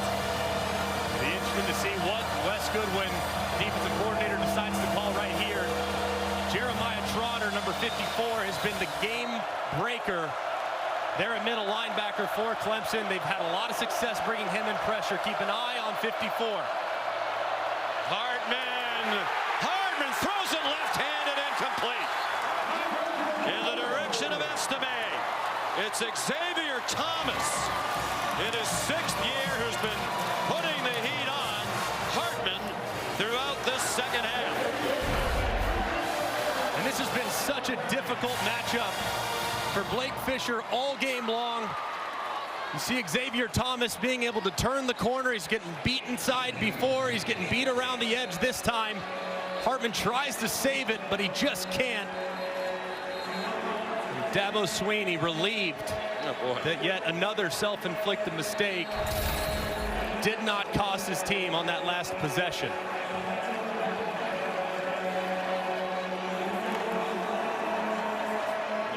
Second half, Notre Dame had touchdowns on their first 2 possessions. Now one of them was from the 2-yard line in one play, set up by the interception returned by Watts. But 5 punts and now a turnover on downs. And Phil Maffa's the most relieved man in South Carolina. 2 hands on the ball, and if he had more hands, they'd all be on the ball. Timeout. Notre Dame, their second. 30 seconds.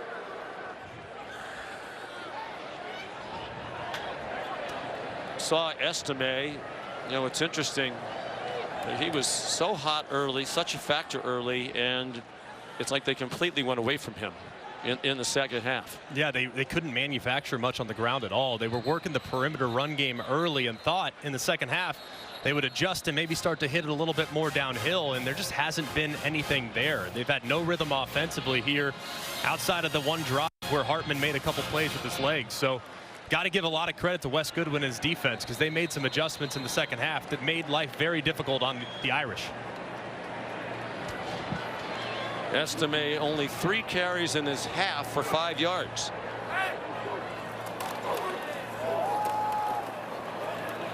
Maffa, the ball carrier. Notre Dame can use its last timeout. Timeout.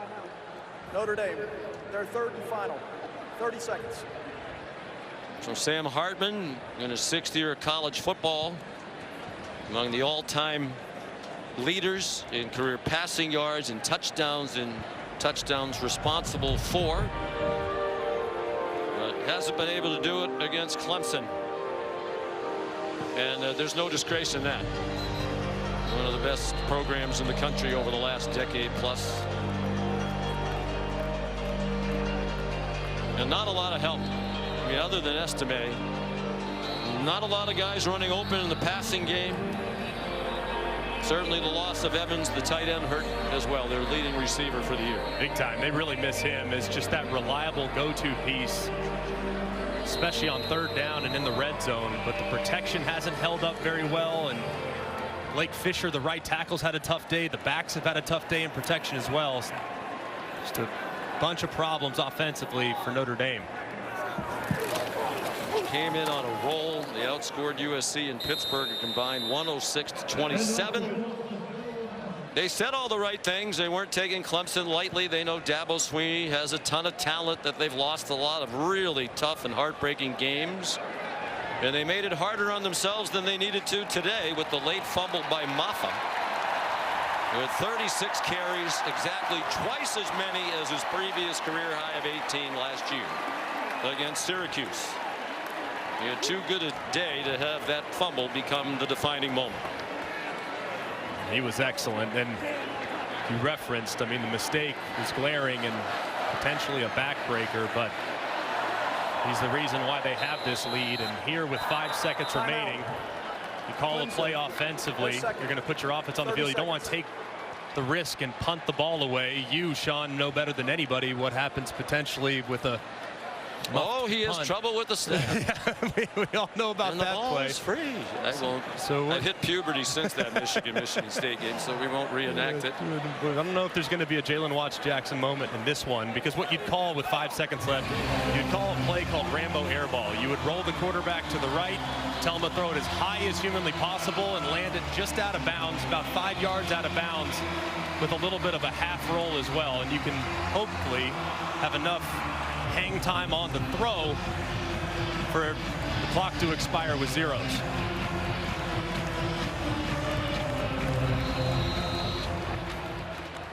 Five seconds to go, 4th down and 12. That's what you expect. Run around for a bit and launch it high. Klubnik throws it high in the air, and as it lands, time has expired.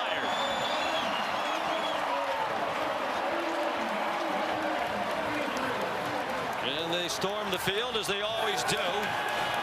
Dabo Swinney defiantly knocking back critics on his radio show this week. Now all alone atop the all-time wins list in school history, one more than the legendary Frank Howard. He's had a lot of big wins, Greg. I can't imagine many are much more satisfying than this, given what they've endured. A really rough season, some adversity.